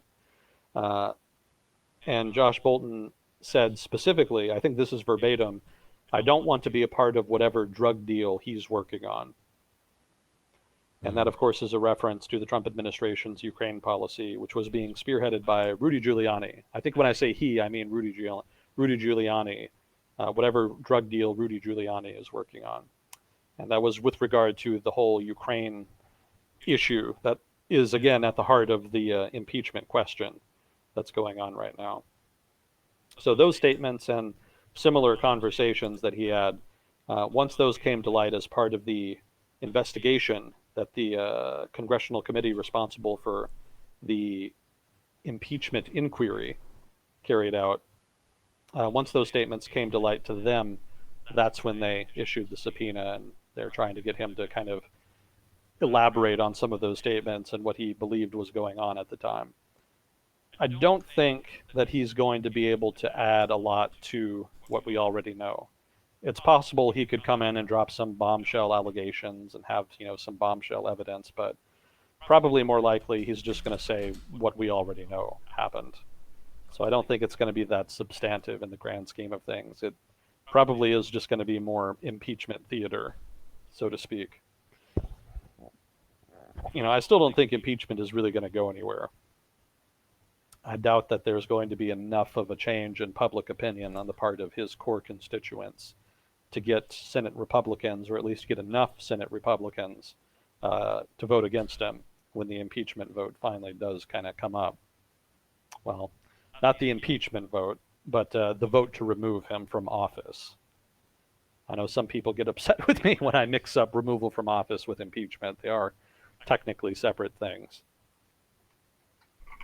But yeah, I don't think it's going to matter much in the grand scheme of things. It's probably more about political theater than it is about substantively adding to the evidence available regarding malfeasance by the administration vis-a-vis Ukraine. If memory serves, the impeachment was initiated by the House of Representatives, and that is controlled by the Democrats' majority. And yeah, House of Representatives is majority Democrat. And they all voted to impeach him, but the Republicans did not agree to that at all, really. Yeah. So everyone voted along party lines, and the Senate is Republican controlled, right? Yes, albeit very narrowly. Which makes it unlikely that they would put their stamp of approval if not a single Republican in the House voted in favor of it. Yeah. That's what it comes down to. Yeah. And it actually gets even more complicated than that, because one of the issues that's come up is how the Senate trial, that is to say the impeachment trial, is going to be carried out, because the head of the Senate, not the head, but the Speaker of the Senate is going to be responsible for organizing the trial and laying out, who can be called to testify and presentation of evidence, etc. And of course, the Speaker of the Senate is a Republican, and Mitch McConnell specifically. And the concern on the part of the Democrats in the House, as well as Democrats just generally, is that Mitch McConnell may try to bias the structure of the trial in a way that makes it less likely that Trump will be impeached. Well, again, removed from office. Or at least we'll try to modify it in a way where there's less incriminating evidence being presented, where there's less testimony from less relevant actors. Basically just bias the whole thing in the president's favor. So the House Speaker, Nancy Pelosi, actually was saying that she would refuse to move the process along, that she would refuse to move the process from one. Basically, part of the impeachment process is the House has to formally vote on impeachment, and then formally vote to shift the process over to the Senate so that they can start running the trial. And Nancy Pelosi threatened to refrain from moving along that process if Mitch McConnell did not agree to certain terms as far as how the trial would be run. So that delayed the process a bit, but then Mitch McConnell came out later and I think said that he doesn't actually need the House to do that and that he might move ahead anyway. I haven't been following that story very closely, but because again, I don't think it's really going to go anywhere. But from what I've read about it, there is sort of this ongoing debate about how the actual Senate trial will be structured and carried out. So that could be something to keep an eye on too. Probably won't be too much of a problem, but if Mitch McConnell really tries to bias the trial too much, then there's going to be a lot of noise. Suffice to say, there's already quite a bit of partisan noise in U.S. politics right now, but you can dial it up to 11 if Mitch McConnell tries to abuse his position in a way that clearly seems to be favoring the president vis-a-vis the structure of the trial. So I would file that under keep an eye on it. That's something else. That's another story to keep an eye on. It's still unfolding, so I can't talk about it too much. But if it does kind of blow up, I'll read more about it and maybe have more on it the next time we do this.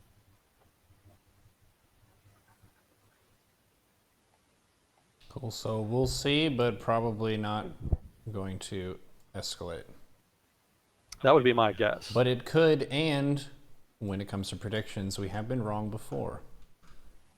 So I was wrong about impeachment. I remember we were talking about the possibility of impeachment for a very long time during the whole Mueller investigation thing. Yeah. Over Russian interference, And pretty much that whole time I was saying that impeachment was pretty unlikely, that he probably would not be impeached and it would never come up. And I guess to be fair, I technically was right. He was never impeached over the Russia stuff. He ended up getting impeached over some newer stuff that I wasn't aware of at the time. But I think even when the Ukraine stuff came out, I was pretty skeptical he would get impeached. So that's another wrong prediction on my part.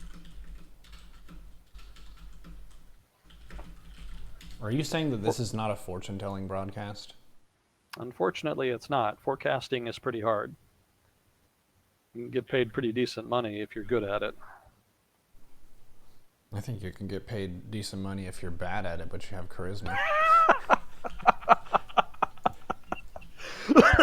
Not saying any names, but That's pretty good, actually. thank you. That's very true. Political punditry in a nutshell with Neuro and Agent Smith. Let's go. All too true, I'm afraid. Well, let's see. What else did we have here? Labor strikes in France are ongoing. Did we ever talk about this? I'm not sure if we did or not. Does it sound familiar at all? Kind of, not really. Kind of, not really. Okay. Well, we could just go over it again then, because I could probably do to go over it myself. So what's been going on in France over the past couple years is that there's a new president in power named Emmanuel Macron, and I hope I'm pronouncing his name right. And Emmanuel Macron is sort of the ultimate centrist. That was very much his thing. You know, French politics has been roiled over the past 10, 20 years by people, well, by a general malaise within French politics. There's just a broad-based discontent with the establishment and the status quo. People want change, but they can't really agree on what kind of change. There's a lot of different opinions within France about how France should try to improve things. The economy in particular is kind of a problem because the French government owes a lot of money. There's a lot of French debt out there, but at the same time, there's a lot of political resistance to cutting spending. So the French government is sort of, to reiterate a previous phrase, they're between a rock and a hard place. I hope that phrase is not confusing for non-native English speakers, because I know we've got some listening. I think the meaning there is pretty clear. That's just when you have no good options. You're stuck between a rock and a hard place. There's just not really much you can do. Basically a lose-lose situation. Yeah, a lose-lose situation. So the French government can't really significantly increase taxes to gain more revenue because taxes are already pretty high. They can't really cut spending because of political opposition from the broader French public. And there's not really any set of clear-cut reforms by which to generate growth that they can get broad-based public support to pass. There's invariably one major faction that opposes one idea and then another faction that opposes that faction's ideas and so forth. So they're just kind of stuck. And that should sound familiar to people because that's a political situation that's being repeated all over the world. Lots of countries, in particular in the developed world, are experiencing very similar circumstances. But in France, the result of that was an election in which neither left nor right establishment political parties were able to gain significant traction. The French have had a conservative president in the past 15, 20 years. That was Nicolas Sarkozy, rather. And then they had a left president under Francois Hollande, and both of them were pretty much reviled by the public by the end of their terms. So neither party really had a lot of traction just with anybody. So then along comes Emmanuel Macron, who's talking a lot about restoring France to its, former, maybe not restoring it to its former glory, but implementing a lot of reforms in order to improve the circumstances of the French people. And I don't know how gung-ho a lot of French really were for Emmanuel Macron, but the trouble was that his opponent, his principal opposition, was someone named Marine Le Pen. And the trouble with Marine Le Pen is that she was a pretty hard-right populist of the sort that I think everybody is pretty familiar with at this point. And her party had ties with some pretty fringe right-wing political figures. Her father in particular was kind of a known anti-Semite, among other things. And he's the one who started the party, if I'm remembering correctly. So Marine Le Pen is not as far right as her father. In fact, she went out of her way to try to move the party more towards the left in order to try to sort of mainstream the party and make it more broadly acceptable. And because the left and right wing establishment parties in France lost so much legitimacy, Marine Le Pen got a lot more support. And it was looking like she was a real threat to become, well, I shouldn't say threat, but there was a real possibility she could win the presidency. And that was a problem for a lot of people who were not on the far right of France's political spectrum. So people in the center and the political left and the center right all kind of rallied behind Emmanuel Macron as the only real alternative. So some of the support from Macron is legitimate. Some people are legitimately excited by his message and his desire to get the common people involved in politics and to try to solve France's various political problems. But probably a disproportionately large share of his support comes from people who just really didn't want Marine Le Pen to be president. So the result of that election then is that Emmanuel Macron and his supporters, he has a lot of supporters, I should mention, he has a lot of supporters in the legislature in France as well. It wasn't just him running for president. He did the smart thing and started a movement rather than just a presidential campaign.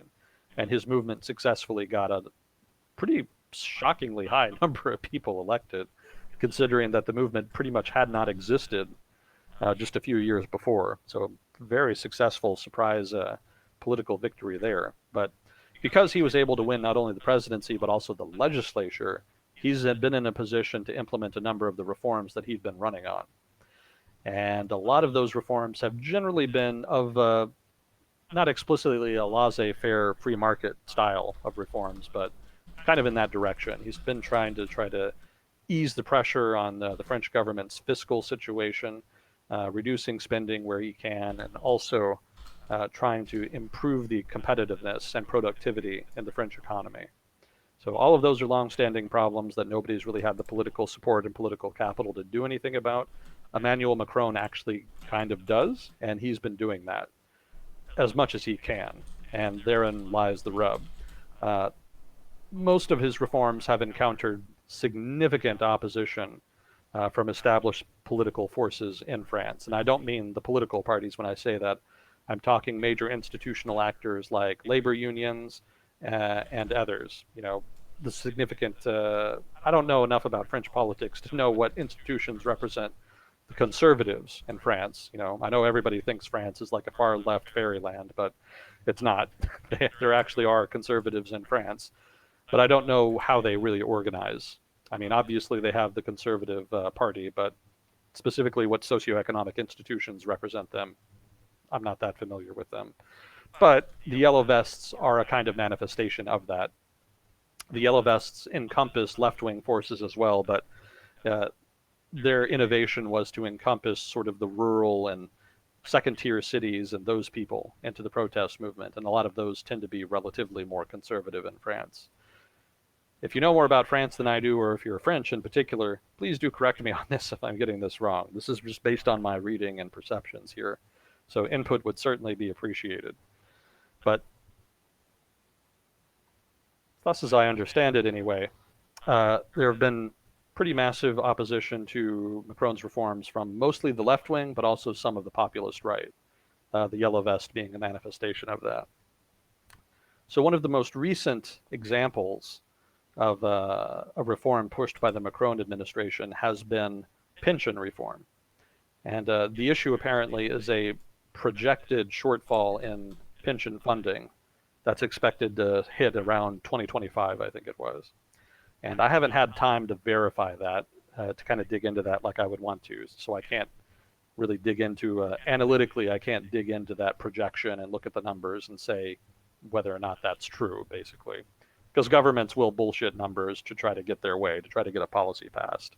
So that's on my to-do list. But for now, the reason that the government is pushing the pension reform is because of a projected shortfall in funding. And the way that they're going to do it is kind of weird. Because I had assumed that pensions in France were mostly funded by the government or by labor unions with the support of the government. But apparently there are actually a lot of independent pensions that are just funded by businesses, etc., or by labor unions by themselves. And what the French government is going to try to do to deal with that is basically nationalize them. They're going to try to unify all of these different pension schemes. I think I read that there was something like 40 to 50 different pensions that they're kind of looking at targeting. They're going to try to amalgate them, agglomerate them, I think is the word I want. They want to agglomerate them into a single state-run system. And the idea there is that they're going to be able, one, to make the process of dealing with the pensions more efficient, since you don't have 40, 50 different bureaucracies handling them all. You'll just have one state-run bureaucracy handling them. So there should hypothetically be cost efficiencies there. But also they want to try to reduce how much is being spent on the pensions overall. They're not going to reduce the pensions for everybody. The Macron administration knows that that's politically just impossible, basically, to significantly reduce pension payouts to the broader population. That's going to be like a civil war almost. So instead, what they're doing is that they're reducing payments to some people, increasing them for other people, and just sort of reforming them, how they're being paid and et cetera in other cases. So it's going to be more of a uniform payout system that, in the end run, when all is said and done, will pay out relatively less, thus dealing with the projected shortfall. But they're going to try to do it in a way that actually makes it politically viable, which, again, is the smart way to do it. So what they did then caused a huge shit show amongst the major labor unions. And there's, I think, 2 or 3 major labor unions in France that take the lead politically when it comes to challenging the government. I don't have their names here written down, but 2 of them in particular have come out against the pension reform. And they have essentially shut down France's not France's, but Paris's public transportation system. It's still working. They haven't just completely shut it down, but it's been significantly inhibited, much to the inconvenience of the Parisian population. And those strikes are pretty broad-based, have relatively broad support with the French public, and are causing a lot of problems over there. So that's what's been going on in France for the past couple weeks. The French government has basically been in a standoff with French labor unions over the pension reform. To give you an idea of why it's such a sensitive issue, one of the particular problems is a push by the French government to raise the retirement age. So it's going to be, one of the things they were looking at is raising the age from 62 to 64. Now, that's going to be a controversial move in any political system. It doesn't matter if it's developed or undeveloped or what it is. Nobody likes to have the retirement age raised, especially if they're really close to retirement. If you're really close to retirement and then find out, oh, hey, you're going to have to work another 2 years, surprise, that's going to go over very poorly. So that's one of the problems. Another problem is that certain professions feel like they're losing out. I think people who operate the trains in particular were upset because they had some special clause. They got to retire younger, I think. And the reason they had that concession was because they have to spend a disproportionate amount of time underground, isolated. I think that's what it was. Maybe somebody in chat can elaborate on that a little bit. But basically, that was my rough understanding. They had a special concession due to special considerations relating to the circumstances of the job. And those circumstances were not being taken into consideration with how their pension was set to be changed under the proposed reform. And so they, in particular, were coming out hard against it because they wanted to retain that sort of special treatment, for lack of a better phrase. If you don't want to call it special treatment, call it a concession. That's probably the more politically correct way to call it. So one of the things the Macron government did this past week is they came out and agreed that they agreed to rescind the age increase from 62 to 64. So they backed off of that, at least temporarily. There was some weird wording in the government's release statement that makes me kind of suspect that they'll just do it temporarily and then come back and do it later. But nominally, they've issued this as a concession to the labor unions. And one of them came out and said, okay, this is a pretty good concession. We'll negotiate. But another one, the other major union of the 2 that were sort of protesting hard and striking, came out and said that it was a bullshit concession and that they're not going to stop and that the government needs to rescind the overall pension reform and not just give little minor concessions here and there. So probably this is going to be a standoff that continues to the short to medium term. it doesn't seem like we're any closer to any kind of reconciliation. But probably my guess, and this is just a guess, uh, I think that the pension reform probably will go through more or less as is. One of the patterns with regard to Macron's efforts to introduce reforms like this is that there's big resistance, lots of protests, and then he gets his way. Sometimes he offers incremental reforms here and there. Sometimes he offers to delay reform, but then implement it later. But invariably, almost all of his reforms have come through in the end. So my guess is that that's what's going to happen here. The broader public doesn't much like it. I think a majority of people polled said that they sided more with the unions. But I suspect the government's solution to that is to offer minor concessions and then get enough support within the union to get something resembling a negotiated settlement. So that's bad if you're a pensioner on the verge of retirement, or if you're a blue collar worker of one sort or another. But on the upshot, well, rather the upshot is that the French economy will, well, not the French economy, but the French government's finances should be set to improve, and a lot of people's pensions in 2025 should be honored, whereas before it was looking doubtful. So a mixed bag there in the grand scheme of policy making. It's always trade-offs with policy making, and in this case, some short-term pain for long-term gain. Investing in loss, one of the things that we call that. It's an interesting turn of phrase. Well, a lot of times change requires pain to start, but as you refine that and polish it and practice it, it gets better and better.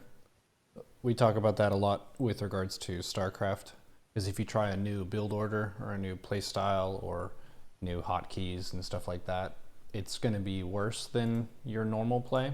But over the long term, if it's a legitimate good move, you're going to be able to have a higher skill ceiling. Yeah. Yep. Sounds about right. So let's see. I don't think we had any more questions, so I could just keep going through here. How do you feel about Taiwan, Neuro? Oh boy. Choose your words carefully. I don't mean to put you on the spot. Oh no, I got one of the shirts. Oh wait, yeah. Talking about basically China pressuring game companies to do stuff certain ways. We talked about this post BlizzCon a little bit, and the protesters there were very civil and they had their space to do their thing, so it was well handled for the event. But yeah, it's pretty tricky, their situation, because they get called Chinese Taipei sometimes, and I don't think that's their choice. But if you're going to be allowed to do a tournament with players from there, then the Chinese government says you must do it this way.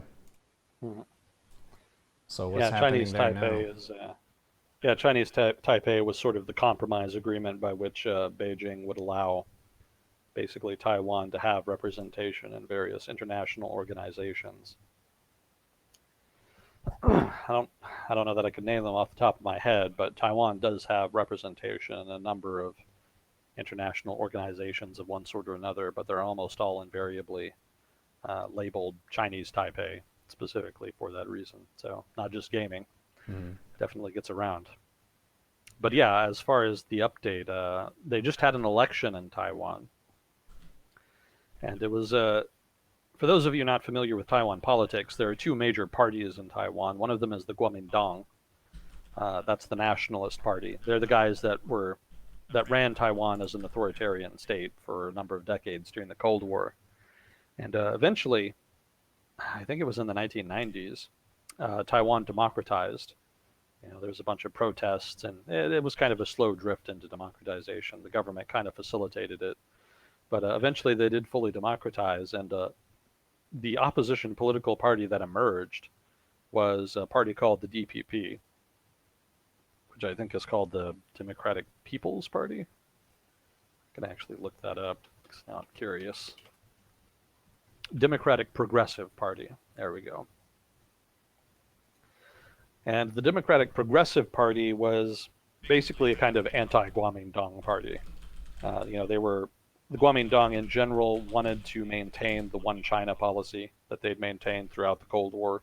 The DPP didn't give a shit about that. DPP was more about Taiwan sovereignty. They wanted Taiwan to be an independent state. That's one of the major campaign platforms they ran on. I'm not super well versed in Taiwan politics, at least not sufficiently to know what other platforms they may have had. Economic policy, social policy, etc. I do know that the DPP kind of spearheaded the legalization of gay marriage a couple years ago. So that progressivism presumably is part of their campaign platform. Somebody from Taiwan would know better than I. Maybe we've got some people in chat who can elaborate on that. But as a foreign policy, follower, analyst, I guess, an amateur analyst anyway, the principal distinctive feature between the Kuomintang and the DPP has been the one China policy. The Kuomintang wants to at least nominally stay aligned with mainland China, whereas DPP wants nominally independence. In effect, both of them kind of adhere to the same policy, which is to maintain the status quo, which is what both the United States and Beijing want. Nobody really wants to rock the boat that much. At least not so much as to cause a crisis. But politically speaking, in terms of campaign rhetoric, that's one of the key differences between the parties. So the DPP was elected a couple of years ago, but it was looking like they were going to lose this election. The economy had continues to be underperforming. Wages have been falling, exports have been falling. People are kind of upset about growing dependency on China in terms of exports. A lot of expatriate jobs end up in China for Taiwanese citizens, that is. And Taiwan is getting more dependent on Chinese tourism. So all of that is stuff that people didn't really like. And it was feeding the opposition, the Kuomintang. And people were projecting a Kuomintang victory in the election. But, of course, over the past year or so, protests started up in Hong Kong, and everybody got a good look of what one China, two systems kind of looks like in effect. And a lot of people didn't like what they saw. So that re-energized the DPP in Taiwan's electorate. And they were actually to come back in the polls, and just yesterday or a couple days ago, they won re-election. It's kind of a surprise comeback, mostly on the back of protests in Hong Kong. That's generally what it's being accredited to anyway. So the DPP is going to be back in power for a while. The president, Tsai Ing-wen, I hope I'm pronouncing that right, she's been reelected as well as president, so there's going to be more of her around. It's not really clear how substantive their reelection is going to be, because like I said, they're not really going to push for independence outright. They might marginally kind of pick at China a little bit.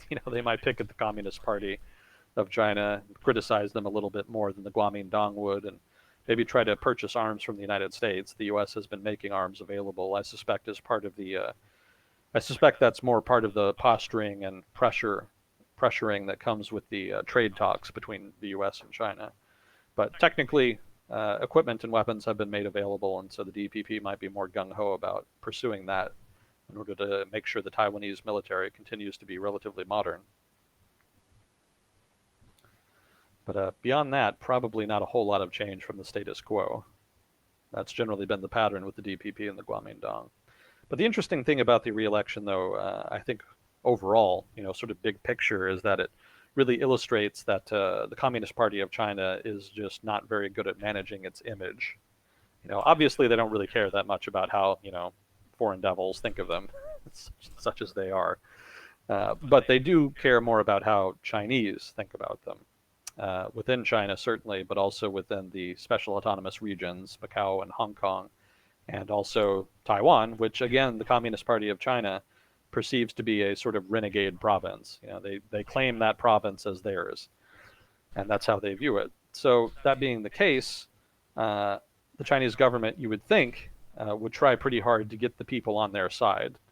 But there's really nothing about an authoritarian one-party state that lends itself to effective politicking. They don't have to compete politically with other political parties. So they're just not very good at messaging or campaigning. And the result is that, well, one of the results is Hong Kong. They've just kind of taken a heavy-handed approach to the Hong Kong protesters and have not really given any substantive concessions up until at least a couple months ago, anyway. And that just sort of illustrates their, well, what's a good word for that? Let's just say inability to successfully compete in a democratic, open political space. And now we see the fallout of that in Taiwan as well. The Communist Party of China does try to influence politics in Taiwan. Part of that is just through economic policy. They can fluctuate the outflow of tourists, for example. That's kind of a soft power option for the Communist Party. They can't necessarily stop people from traveling abroad, but they can use their propaganda machine or otherwise influence Chinese citizens their decision of where to go for tourism purposes, where to go as tourists. So that's a tool in their toolbox that they can use. So that's one way they influence Taiwan politics, but they also have political parties or individuals that they kind of directly fund. They're not supposed to, but they do. It's kind of established. I was watching a video on YouTube a while back, and they had an undercover reporter go and talk to some people that were suspected broadly of having ties to the mainland Chinese government, and they basically admitted it on the secret camera that he had with him. Just everything they said just sort of strongly indicated that, and they seemed pretty blasé about it. It didn't seem to be much of a big deal to them, but that was pretty hard evidence that yes, the Communist Party of China is directly interfering in Taiwan's politics. In general, it doesn't seem to have been that effective because politics in Taiwan are really more about local issues. That's the old saying in political science: all politics is local. So Taiwan's no exception. People are more concerned about local parochial issues in a given election than they are in sort of these big dramatic historical issues like whether to reunify Taiwan with China or something like that. So China tries to support people they think will be for reunification, but in general they don't get a lot of traction because local political actors generally are more effective in campaigning and are more in tune with local issues. But the fact that the DPP was able to get reelected in spite of China's government being dead set opposed to it just illustrates that they're not effective in that space. They're just not good at politics, so to speak.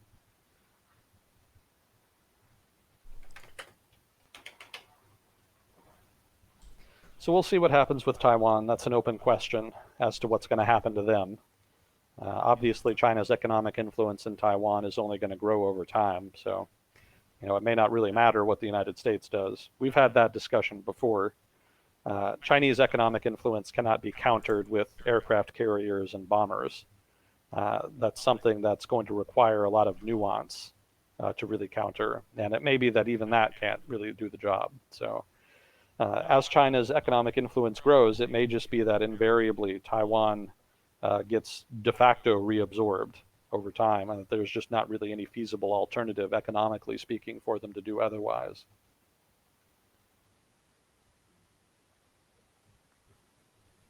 Yeah, we'll see. I think assimilation is an interesting aspect of change that has precedent in prehistory. One thing that we talked about, I think maybe 2 years ago, maybe this was way back in the day, is Homo sapiens is a hominid species. But if you go back far enough, there were quite a few of them running around doing stuff. And one of the main ones was Homo neanderthalis, the Neanderthals. And they're pretty similar to humans, close enough that we can procreate with them and whatnot. And also there was fighting.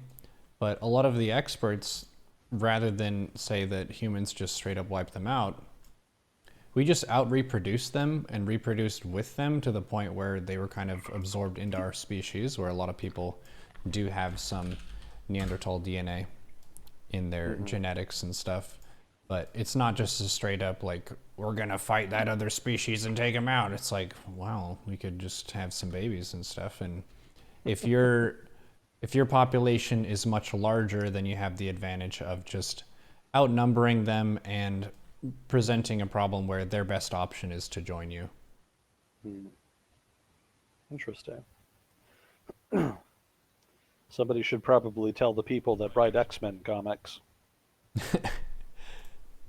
They've been leaning on that trope for a long time, that whole evolutionary conflict thing. Yeah. Yeah, they moved away from it originally was more about civil rights, and that as an analogy, or not an analogy, what allegory, that's what I want. It was originally more an allegory for civil rights and the civil rights movement, but then they kind of lost their way a little bit and started doing evolutionary conflict type stuff in their storytelling. Mm-hmm. So if somebody could tell them what you just told me, I think that would be really good for Marvel Comics. I don't know, though, because that sounds like it would be TOS. I mean, you can't really use well, let's just reproduce them. Like, you can't put that in the movie. True. True. Fair point. Maybe they could do something special on the internet. Yeah. But yeah, shortage of that as is. A lot of stuff ends up being way more complicated than you would think. I think that is a really useful thinking tool for people in general, is oftentimes when you're in a situation, you have a knee-jerk reaction of just what you think the answer is.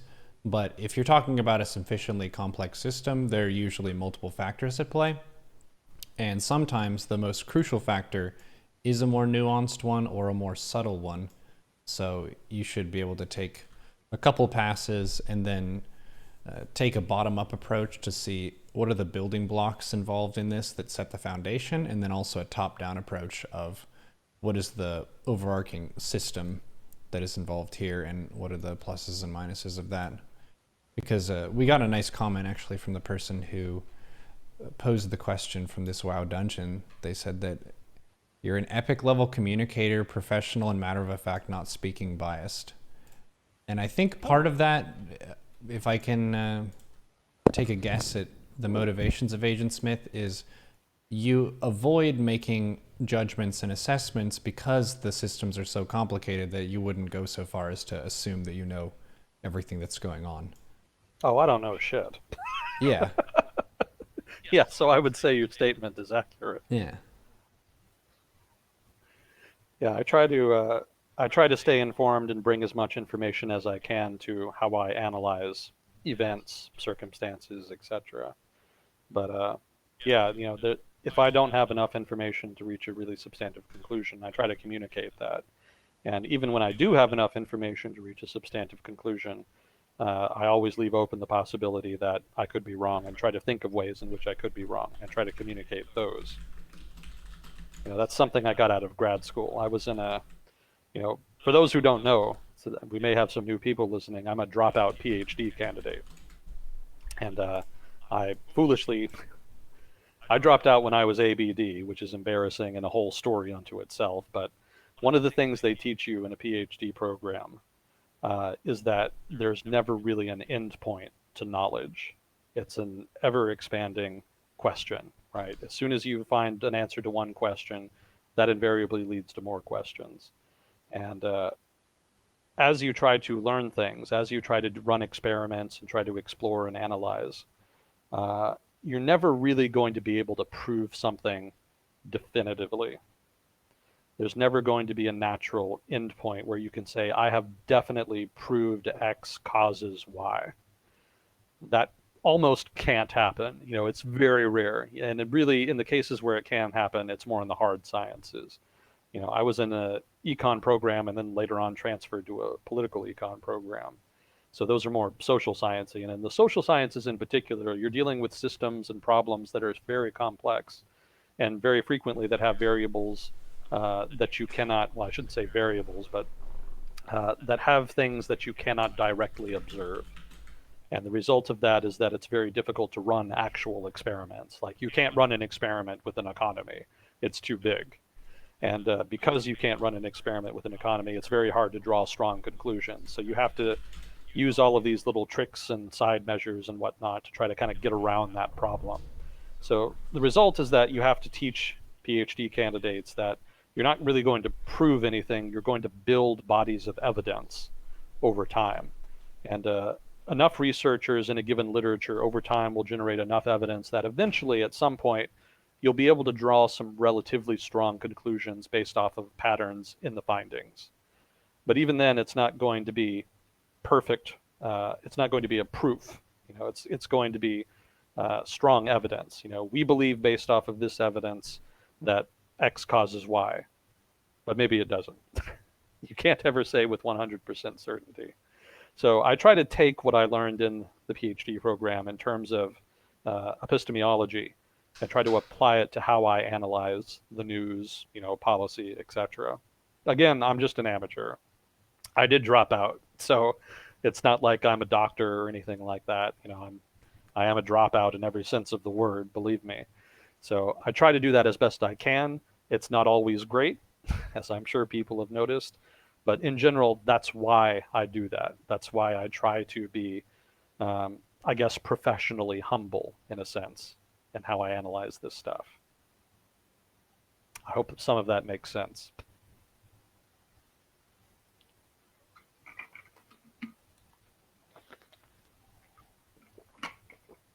So let's see. I don't think we had any more questions. So let's see. I guess I'll just go through the notes here. I'm guessing Neuro's away from the microphone. So there was a major terror, well, I shouldn't say major, but there was a terrorist attack in Kenya. And I don't know that it was really widely reported because it was pretty much totally overshadowed by the Iran drama. So for those of you who aren't familiar with U.S. foreign policy in the Horn of Africa, and I don't blame you if you're not, because that's pretty obscure, but what happened was maybe 2006 thereabouts, Ethiopia invaded Somalia, or de facto invaded Somalia. And the reason they did is because there was a group called the Islamic Courts Union that was starting to form the contours of a new government. It wasn't even really a government. It was actually specifically a judicial system.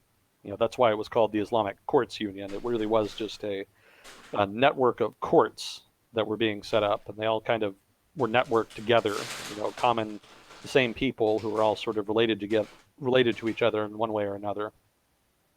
But because Somalia's form of government at the time was anarchy, which is a bit of an unstable form of government in the best of times, these courts started to get really popular as a way of enforcing something resembling rule of law. If you in an anarchy in the anarchic system that Somalia had at the time, there wasn't really any way to settle disputes beyond just factional warfare. If somebody screwed you over, then you told your tribe, and so then your tribe went and killed people in the other tribe, and that led to tit for tat escalations and violence, and you get what was Somalia at the time. Just whatever you think of in your head as Somalia, that's kind of where that stems from. So some guys started to form these courts that based their rulings off of Islamic law. It wasn't on any kind of coded law or Napoleonic code or etc. It was just pure Islamic law, and there was enough demand for that service that they were able to get a lot of customers. Basically, customers isn't like a great word, but in effect, that's what it was. People started voluntarily coming to them to try to settle their disputes. And they were able to build up enough resources from that they were able to build up an enforcement arm. So not only were they able to issue rulings, they were able to enforce them. And that made them even more popular because they were able to start cleaning up Mogadishu, mitigate the violence, deal with the warlords, etc. So they were getting more popular, but the trouble was some of the people involved in the movement were linked to Al-Qaeda, as well as other sundry Islamist radicals. So that's a problem if you're a neighboring country, because from the outside, it looks like a potentially radical jihadist organization is starting to take power in a neighboring state and could have control of all of the resources of said state. So Ethiopia is the major power in the Horn of Africa. They're the major mover and shaker there, and they weren't having that.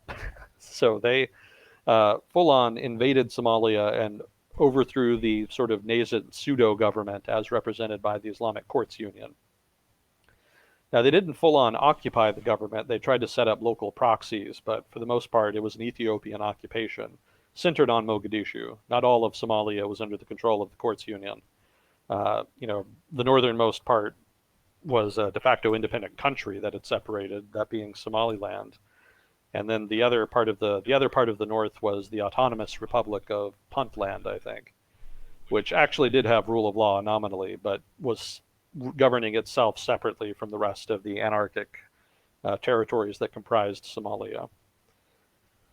So that said, the Ethiopians were occupying that sort of anarchic zone in the south of Somalia, and they ended up having to fight an insurgency that was being led by remnants of the Islamic Courts Union. And specifically, it was the enforcement arm of the Islamic Courts Union that was doing that, and a lot of those guys were younger, and they started calling themselves the lads. That's the English term, lads. And translated, that translates to Al-Shabaab.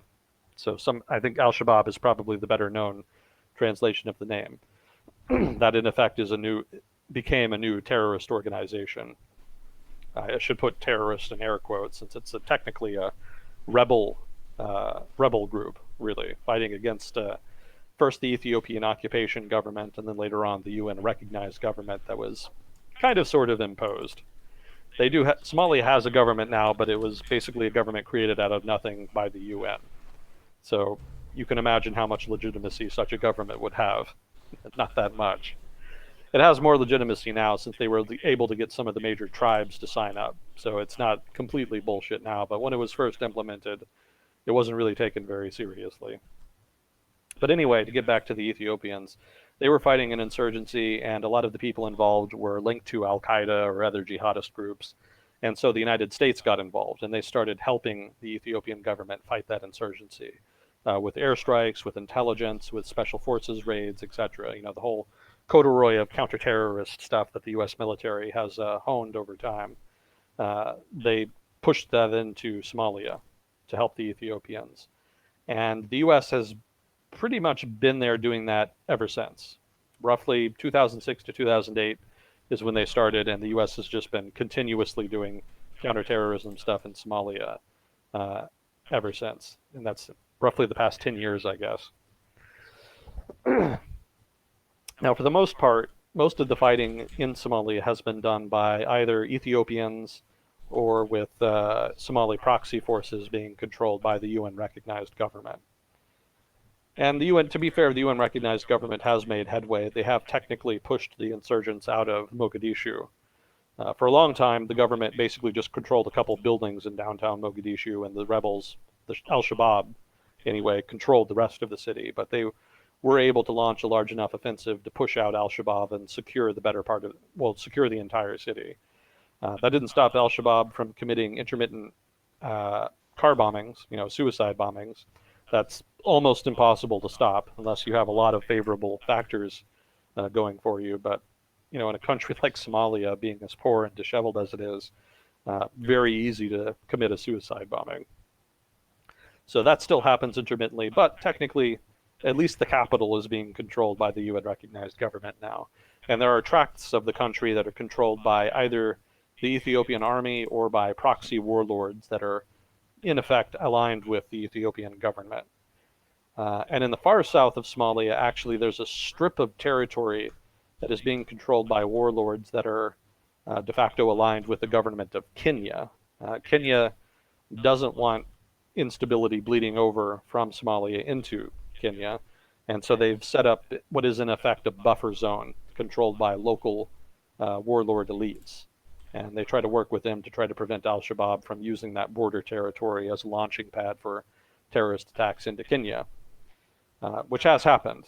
Some of you may remember a few years ago there was that big mall attack in, I think it was Nairobi, where some Al-Shabaab members just went on a shooting spree and murdered a whole bunch of civilians in a Nairobi mall. And that made headline news for a while. So Al-Shabaab, it does pose a significant threat to the Kenyan government. And the reason Al-Shabaab doesn't like the Kenyan government is because the Kenyan government is substantively supporting, for one, the warlords in the south, but also the UN-recognized government. So that's why they're on their shit list. So between the Kenyans, the Ethiopians, the UN-recognized government, and the United States, the Al-Shabaab have a lot of enemies, to put it mildly. But the trouble is, Somalia is a pretty messy place. There's not a lot of rule of law. There's not strong institutions. So it's really hard to actually fight al-Shabaab. Even after 10 years, they still control, in effect, a huge chunk of the south of Somalia. So that's a pretty difficult problem to deal with, suffice to say. So that brings me up to the present. Just recently, during the Iran drama that was happening a week or two ago, the al-Shabaab actually launched a terrorist attack on a U.S. base in Kenya. And it was relatively successful. They actually managed to do a fair amount of damage to some U.S. aircraft. I don't think they killed anybody, but the fact that they were able to get close enough to actually damage aircraft marks it as a pretty successful attack on their part. I think pretty much they all died, but when it comes to rebels or terrorists, however you want to frame that, attacking significantly more powerful military, you can generally assume that most of the attackers will die. You're going to take disproportionate casualties, so no shock there. So pretty surprisingly effective attack on their part in the grand scheme of things. Overall, it's not going to mitigate U.S. operations like at all, really. But the fact that they were able to do it, pretty substantive. So I think if the Iran drama had not happened, then that Kenya attack would have been headline news, and the Trump administration probably would have felt it needed to retaliate. It's still going to retaliate anyway, but it's probably going to be done quietly and locally within Somalia by U.S. special forces. But if the Trump administration had felt like it was a major media event per se, then they probably would have significantly escalated U.S. involvement in Somalia or something to that effect, or at least done something that made it look like it was significantly escalating U.S. involvement. So that's, depending on how you want to frame it, that was a significant potential eventuality that ended up not happening just because of all the stuff with Iran. Yeah, I actually have, I know a guy who was deployed to, I think it was Ethiopia. And they were doing basically just guard work, I think, while they were there. But while they were there, there was somebody who was, a couple special forces guys got killed, I think it was, on a mission. I think it was an ambush or something. And from the people he was talking to, it was made pretty apparent that there was going to be like some revenge raids, basically, that they were going, revenge killings in effect, which allegedly happened. I'm guessing probably did, but that's not unusual, because they know more or less who's responsible for killings like that, so they know how to kind of home in on them when they need to do a retaliatory attack like that. So wouldn't be surprising if they did, but that's just kind of the way things work over there. Nominally in counterterrorism, you want to assassinate the heads of organizations and try to mitigate. There we go again with mitigate. Limit their ability to raise funds, gather taxes if they do that, etc. But if you do lose a couple of guys, then you can try to hit back hard, just to try to send a message that attacking U.S. personnel, U.S. Special Forces, is going to come with a price tag. And that's not done just for emotional reasons. That's not overreaction. That does have a substantive strategic reasoning behind it. You're less likely to have to deal with ambushes like that if they think that they're going to get hammered for it. So that mitigates, that limits their ability to kind of strike at U.S. targets and makes them a little less dangerous. If indeed that strategic reasoning goes through, maybe they're just irrational and don't care. That's also possible, but more likely they'll be more careful about who they ambush in future. So that's what happened in Kenya. It may have flown under some people's radars. Well, that's why I mentioned Africa when you ask, is there a region that you want to talk about? Yeah, there's a lot of stuff that flies under the radar there. It's one of the less represented continents in my viewership. We do have a good chunk from South Africa, but English speaking is one of the limiting factors. Another one is internet connections and gaming PCs. Those are the other really nice elements that make someone more likely to watch Twitch streams. South Yeah, Korea I being a think. world leader in that. Wow. Well, I think generally people who view streams are people who have ready access to the internet and probably also a PC. Mm-hmm. And well, I guess at least as far as your stream, since you specialize in RTS in StarCraft, so probably your viewership is disproportionately going to be from countries that are middle income or high income. Mm-hmm. So in that sense, it's not surprising that Africa doesn't pop up much. Yeah, but certain countries in Africa are ramping up quite a bit. So over what, the next 50 years? Yeah, over the next 50 years, your viewership from Africa will significantly escalate. Nice. Excuse me. Probably, probably Ghana, Ethiopia, South Africa, although that's kind of a given. Like you said earlier, you've already got some from South Africa, but the big economic growers in Africa right now are Ghana, Ethiopia, and I think Rwanda. That's kind of where the action is. Mm-hmm. Kind of sort of Nigeria, but that has more to do with oil, so that's not substantive economic development, really.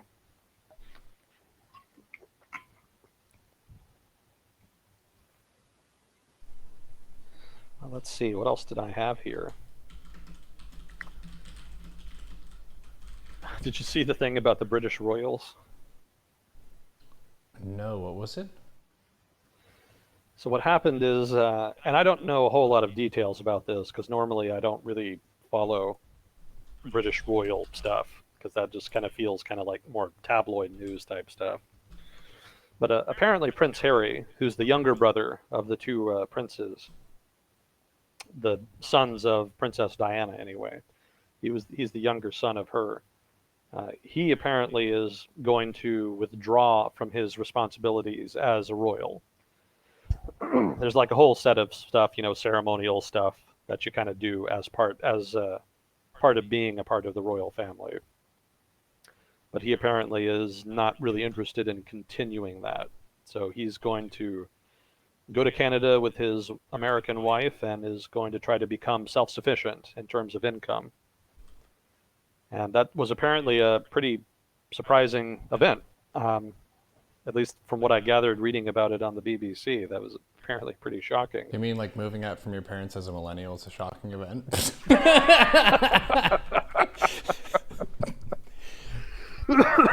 Yeah. Well, apparently for the British royal family, it is. So he's going to leave. Some people were speculating that some of it might have to do with the pressure that his wife has come over. There's been a lot of shit in Britain about the fact that his wife is black. So some people apparently didn't like that. So she's been kind of getting abused a little bit, and the fact that she's American and the fact that she's not, of royal lineage, I guess, or some damn thing, has the British tabloids kind of out to get her a little bit. So that may have also been part of the equation. But I was also reading that in general, Prince Harry and Prince William, I think, is the other one. Both of them are just kind of not super gung ho about the whole royal responsibility thing on account of what happened to their mother, Princess Diana. Probably most everybody listening knows about Princess Diana, right? I would guess so. It was hard not to. Yeah, that was definitely a big news story. Well, in case we have some younger listeners who maybe have no idea what we're talking about here, Princess Diana was, God, who was she married? What was the prince's name she married? Prince something. Albert? Not Albert, that's not right. Well, she married into the royal family, but she was a commoner. She wasn't like a noble. She wasn't even like really wealthy. She was just kind of like a dude, pretty much. And so the royal family was a little hesitant to really accept her as a Charles. result of that. Charles says the Prince chat. Charles, Yeah. thank you. She married Prince Charles. So it was kind of a fairy tale wedding it was kind of a fairy tale story that this sort of commoner girl is able to become a princess. So people kind of liked that, but the paparazzi just hounded her constantly, and eventually, what happened is she died in a car crash that was in part caused by paparazzi. She was in a car that was speeding, trying to get away from some people taking pictures, and allegedly the driver got distracted and lost control of the vehicle, and she died in a head-on collision with, I think it was like a tunnel or something like that. So her children then have, understandably, a very low opinion of the media and paparazzi in particular. And that's a problem because being a part of the royal family means that you are constantly exposed to the British media and the paparazzi in particular. So they don't really have a lot of patience for that. And apparently, the dam broke for Prince Harry this past week, and he's just not having it. I think I was reading something about a meeting being arranged between the Queen, Queen Elizabeth, and Prince Harry, in which they would negotiate it. Because apparently, this is the other shocking thing. Apparently, he did not discuss this with, at the very least, the Queen, if not also other people in the royal family. So that was particularly shocking because normally all of the internal baggage within the family gets settled in the family, basically, historically speaking.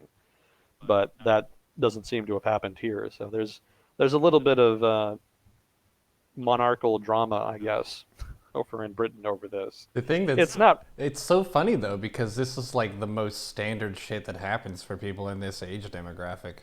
Millennial stays with his parents into his 30s, but then decides he's gonna move out, but he moves out without telling his mom, and his mom is upset. News at 10. Yeah, that is probably in any other circumstance that would be the framing. But there's this whole the aspect of the British monarchy as an institution. That's kind of the angle that's causing interest. Uh, I mean, beyond the whole tabloid aspect of it, there's that angle as well. But no, I don't really care about that. But there is kind of a question of what the British monarchy as an institution is going to look like in the future, and that's, there's always conversation about, how much responsibility should the monarchy have, what kind of power should it have, what kind of state support should it have, etc. But it could be that that accelerates. We've already seen some of that recently with the whole Brexit thing, because if you remember, we were talking about that a while back. There was actually a question that emerged out of the Brexit negotiations. Well, I shouldn't, not the Brexit negotiations per se, but the Johnson administration's handling of the Brexit negotiations vis-a-vis the attempted suspension of Parliament. I think that's what it was specifically. He gave the Queen notice that he was going to prorogue Parliament, and there was a question that arose then about whether or not letting the Queen know about that was quote unquote advice, since technically the Queen is the one who has to prorogue Parliament. Is the Johnson administration giving the Queen advice about whether to prorogue, or is it telling her to prorogue? Now, historically, the question of whether or not the Queen is obligated to follow quote unquote advice from a prime minister has been conveniently avoided, basically, by all parties involved. It's just kind of a norm that the Queen or King always follows that advice. And legally speaking, it's not really clear whether she's obligated, but nobody really wants to take it to the courts, so to speak. And so everybody just avoids it by not doing anything that brings that into question. And so Boris Johnson, being Boris Johnson, shits all over that norm and brings it into question. So there is kind of a question, legally speaking, now that has emerged formally into British politics about how much power the monarchy should have and what its relationship should be towards Parliament. Now, I don't know how substantive that's going to be. It may be that just everybody drops it and just goes and they just try to go back to the previous norm. That could well be the case. But that just illustrates how this question of the monarchy is sort of ever present. It's not always at the forefront, but it is always kind of in the background of British politics. So this issue with Prince Harry could bring that back, because the part of what keeps part of what has allowed the British monarchy to maintain itself, to continue as an institution, is that it has broad public support. The royal family goes out of its way to try to be upstanding citizens, to be symbols of what it means to be a good British citizen, etc. They just have a relatively positive image, and they go out of their way to try to maintain that. But if Prince Harry kind of goes rogue, so to speak, and there's a lot of dirty laundry that gets aired, it could be that that support is curtailed a bit, and there could be then a renewed push by certain factions within British politics to change the relationship between the royal family and the government, if not significantly reform it altogether.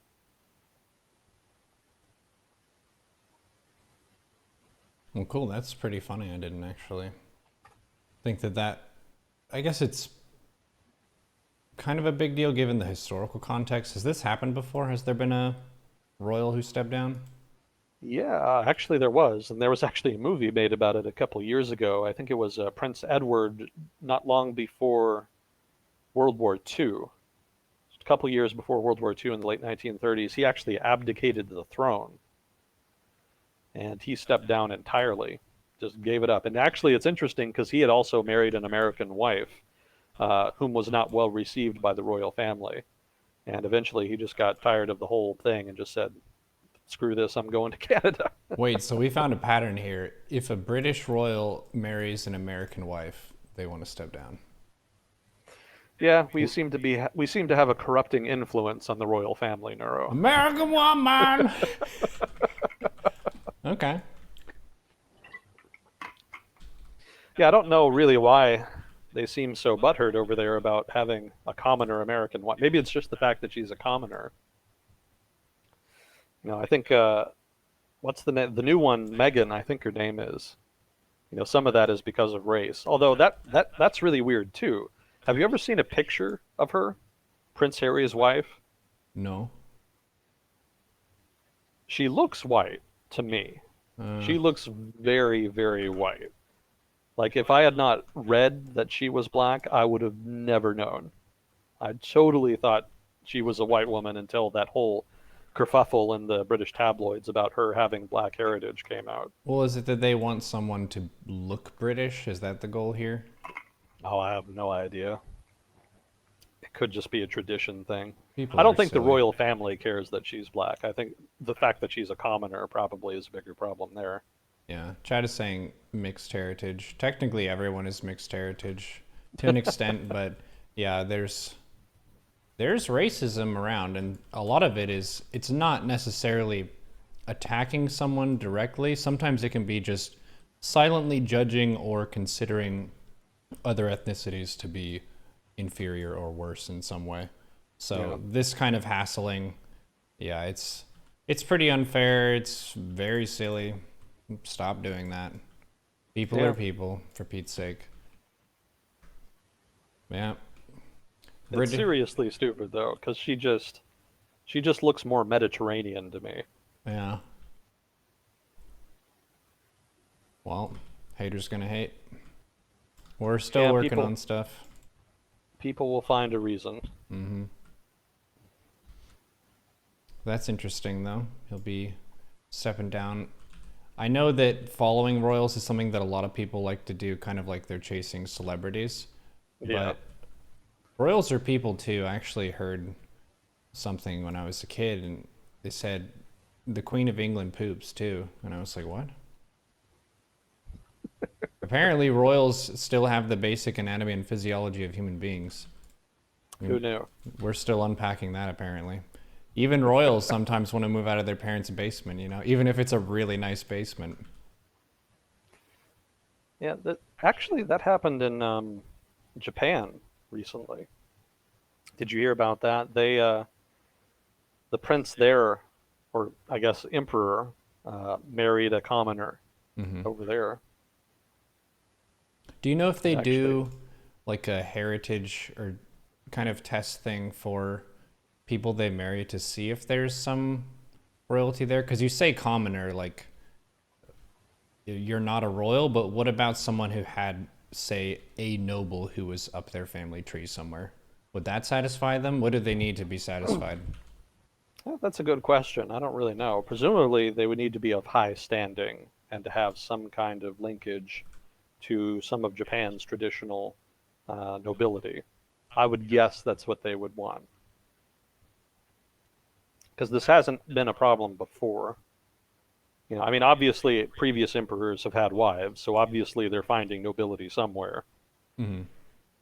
So, this case here, she was definitively not of royal heritage or noble heritage. So there was the same Princess Diana type thing, basically, fairy tale story, etc. Hmm. Actually, maybe I'm getting that wrong. Maybe it's the other way around. Maybe it was a female princess who married a commoner man. Mm. I think that might have actually been it, because I remember there was a big thing about her having to give up her privileges as a member of the royal family. Yeah, I can see why they would make that into a movie.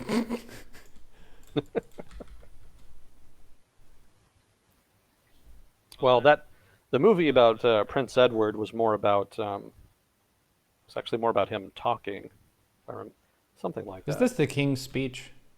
Yeah, actually, I think that's it. Oh, yeah, I saw that movie. It's a good movie. Yeah, that was the previous example of a British royal standing down.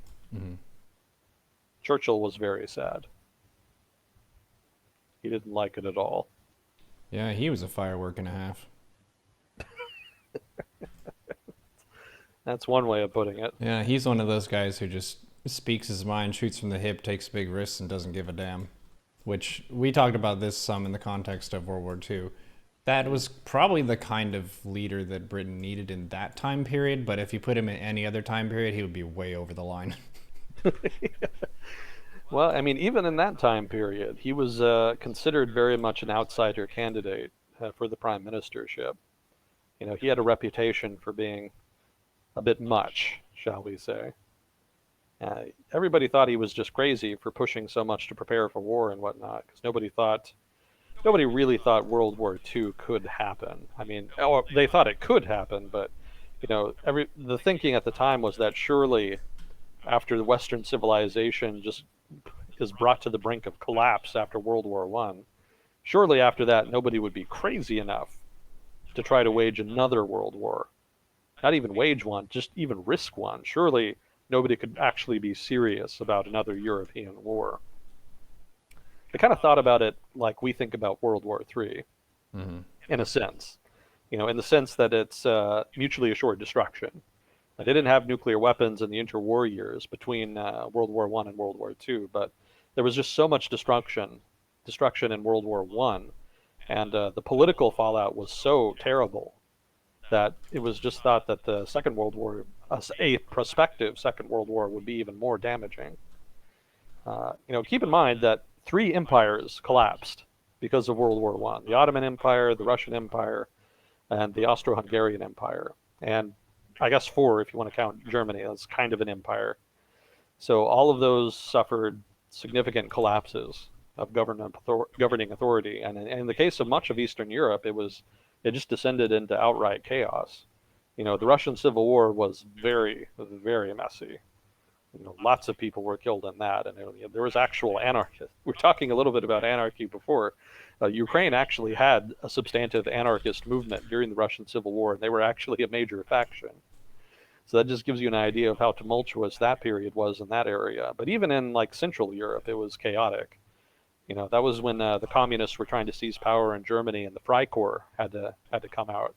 Sort of this paramilitary organization of military veterans came out to try to suppress communist revolutionaries. So there was fighting in the streets of Berlin and fighting in the streets of other capitals as well. I think Hungary actually had a successful communist revolt at that time. Communists were able to seize power and form a communist state for, I think, maybe like a year. Probably not even, probably more like a couple months, because I think there was a pretty substantial pushback from conservative forces in Hungary after they seized the capital. And then Poland just went to war with fucking everybody. You'd think they'd be a little more humble after not existing as a state for more than 100 years, but nope. As soon as they pop back into existence, they're having border wars with everybody and their mother. So Poland, Russia, Germany, the Balkans is always the Balkans. So it was very violent. It was a total shit show. And even in France and Britain, where their economies had been damaged, but they weren't affected to nearly the same degree as Eastern Europe. Their economies were still significantly inhibited. They had taken a lot of debt on that they really couldn't afford to pay back, and in the case of France, the actual destruction that occurred in their northeast was very bad because that was their most industrialized region. They had a lot of steelworks and whatnot around Lille, if I'm remembering correctly. And yeah, the radical political forces were empowered in Western Europe and France and Britain. That was also considered a a major form of fallout from the war. The whole thing was just bad news, suffice to say. And it was thought that if there was another world war, that it would just be all of that, only even worse. So there was a certain degree of mutually assured destruction kind of assumed uh, in the interwar years. And that was one of the reasons that people didn't really take Hitler seriously. Like, surely nobody would be crazy enough to think that Europe would survive another world war. That would be stupid. And surely Hitler can't be stupid.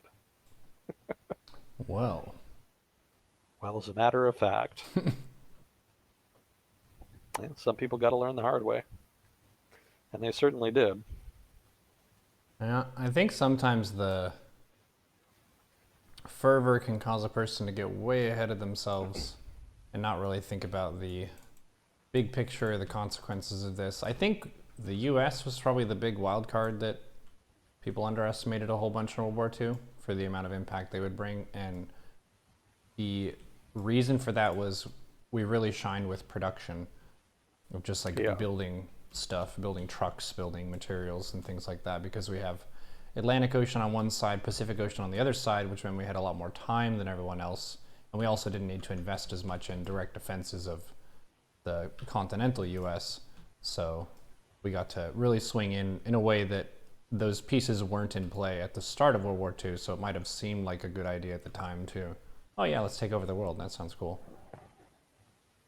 But is there a player in the game that has a decent economy that could ramp up really fast? In the context of StarCraft, it's kind of like the US was a saturated base that just transitioned its production from all the random shit into its war effort and then cranked out a whole bunch of units all at once. Units and trucks and people, oh my. Yeah, similar economic dynamics. Meanwhile, France and Britain are getting huge army attacks. Uh-oh. Driving tanks through the forest. Let's see. I did have a correction from last week.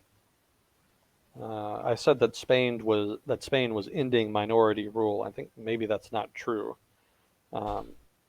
It's going to be a coalition between the center left and Podemos.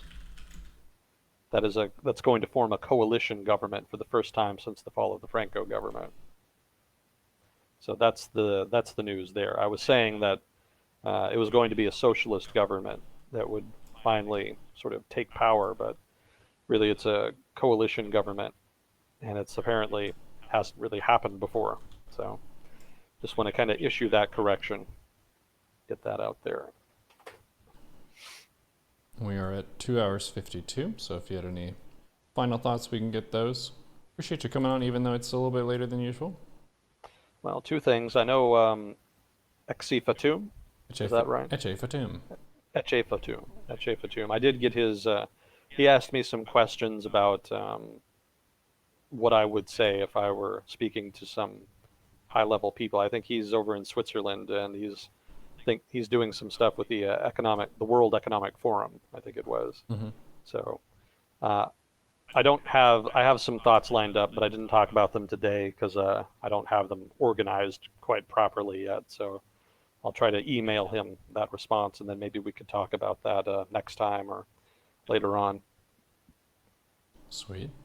And since you talked about World War II, I'm still interested in doing the Eastern Front, like we did with the Pacific Theater, but I want to try to finish the epilogue for the podcast and get the Patreon up and running. And I think once I get that, I'll start focusing on kind of brushing up on the Eastern Front so we can kind of dig into that, because I think that would be fun for people. Sounds good to me. We can set that up as part of your command too, so if people like Agent Smith during your Sunday segments, they have a way to click through and get to your Patreon. Cool. Yep. And then one final note here, and this is just a random note I had, but since we only have a couple minutes, I guess this is kind of the time for it. So a lot of people have a lot of perceptions about people in the finance industry. And, especially people in the finance industry kind of have a high opinion of themselves, masters of the universe and all of that. So this bit of news just kind of caught my eye because it kind of humanizes them to a degree. And there was a government watchdog over in Britain that released the results of an investigation into some malfeasance in this one British financial firm. And for whatever reason, they were having a problem with people in their office uh, defecating on their bathroom floor. What? That's what I said. Masters of the universe. And they're having that kind of problem. So this watchdog was investigating it and trying to understand why that was happening and what the firm was doing about it, because obviously that's a health hazard. And Well, it's also gross too. well, yeah, that too. But it's not what you would expect from people who are like high-level financiers. Yeah. So the firm said that, oh, well, this only happened a couple of times. We're dealing with it internally. It's not really fair to make a big deal about it, which, the watchdog kind of did by releasing it to the public. I kind of wonder if they didn't do that on purpose just to spite them. But yeah, that was just some weird, bizarre news I read that kind of cast the finance industry in a different light. They're not superhuman, to put it mildly. Well, going back to the other comment, even the Queen of England poops. I mean, even the people in the financial sector make tons of money, don't know how to use a toilet. Yeah, I guess so. But yeah, I guess that'll be the bookend, Nice. a weird bookend for this episode. I like the mixture of serious news that keeps people up to date with the stuff that everyone is buzzing about, but also the funny and weird stories here or there. It keeps it real. As long as it's factual. It is factual. That was a BBC World News article. I read that in. You do, and anyone who likes surprises, mute this for 2 seconds. You being truthful and factual as best you can this whole time leading into that Ancient Aliens joke.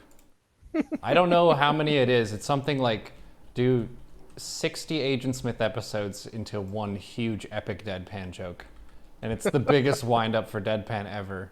Because if someone bullshits all the time and they bullshit, you expect them to bullshit. But if you're trying your best to lay down the facts, and then in that same calm, measured, humble tone, you go right into Ancient Aliens, that people are just like, wait, is he one of those? It was a good opportunity. I couldn't pass it up. Yep, well played. And it is forever written to legend, and people made a command out of it, so. Did they? Yeah.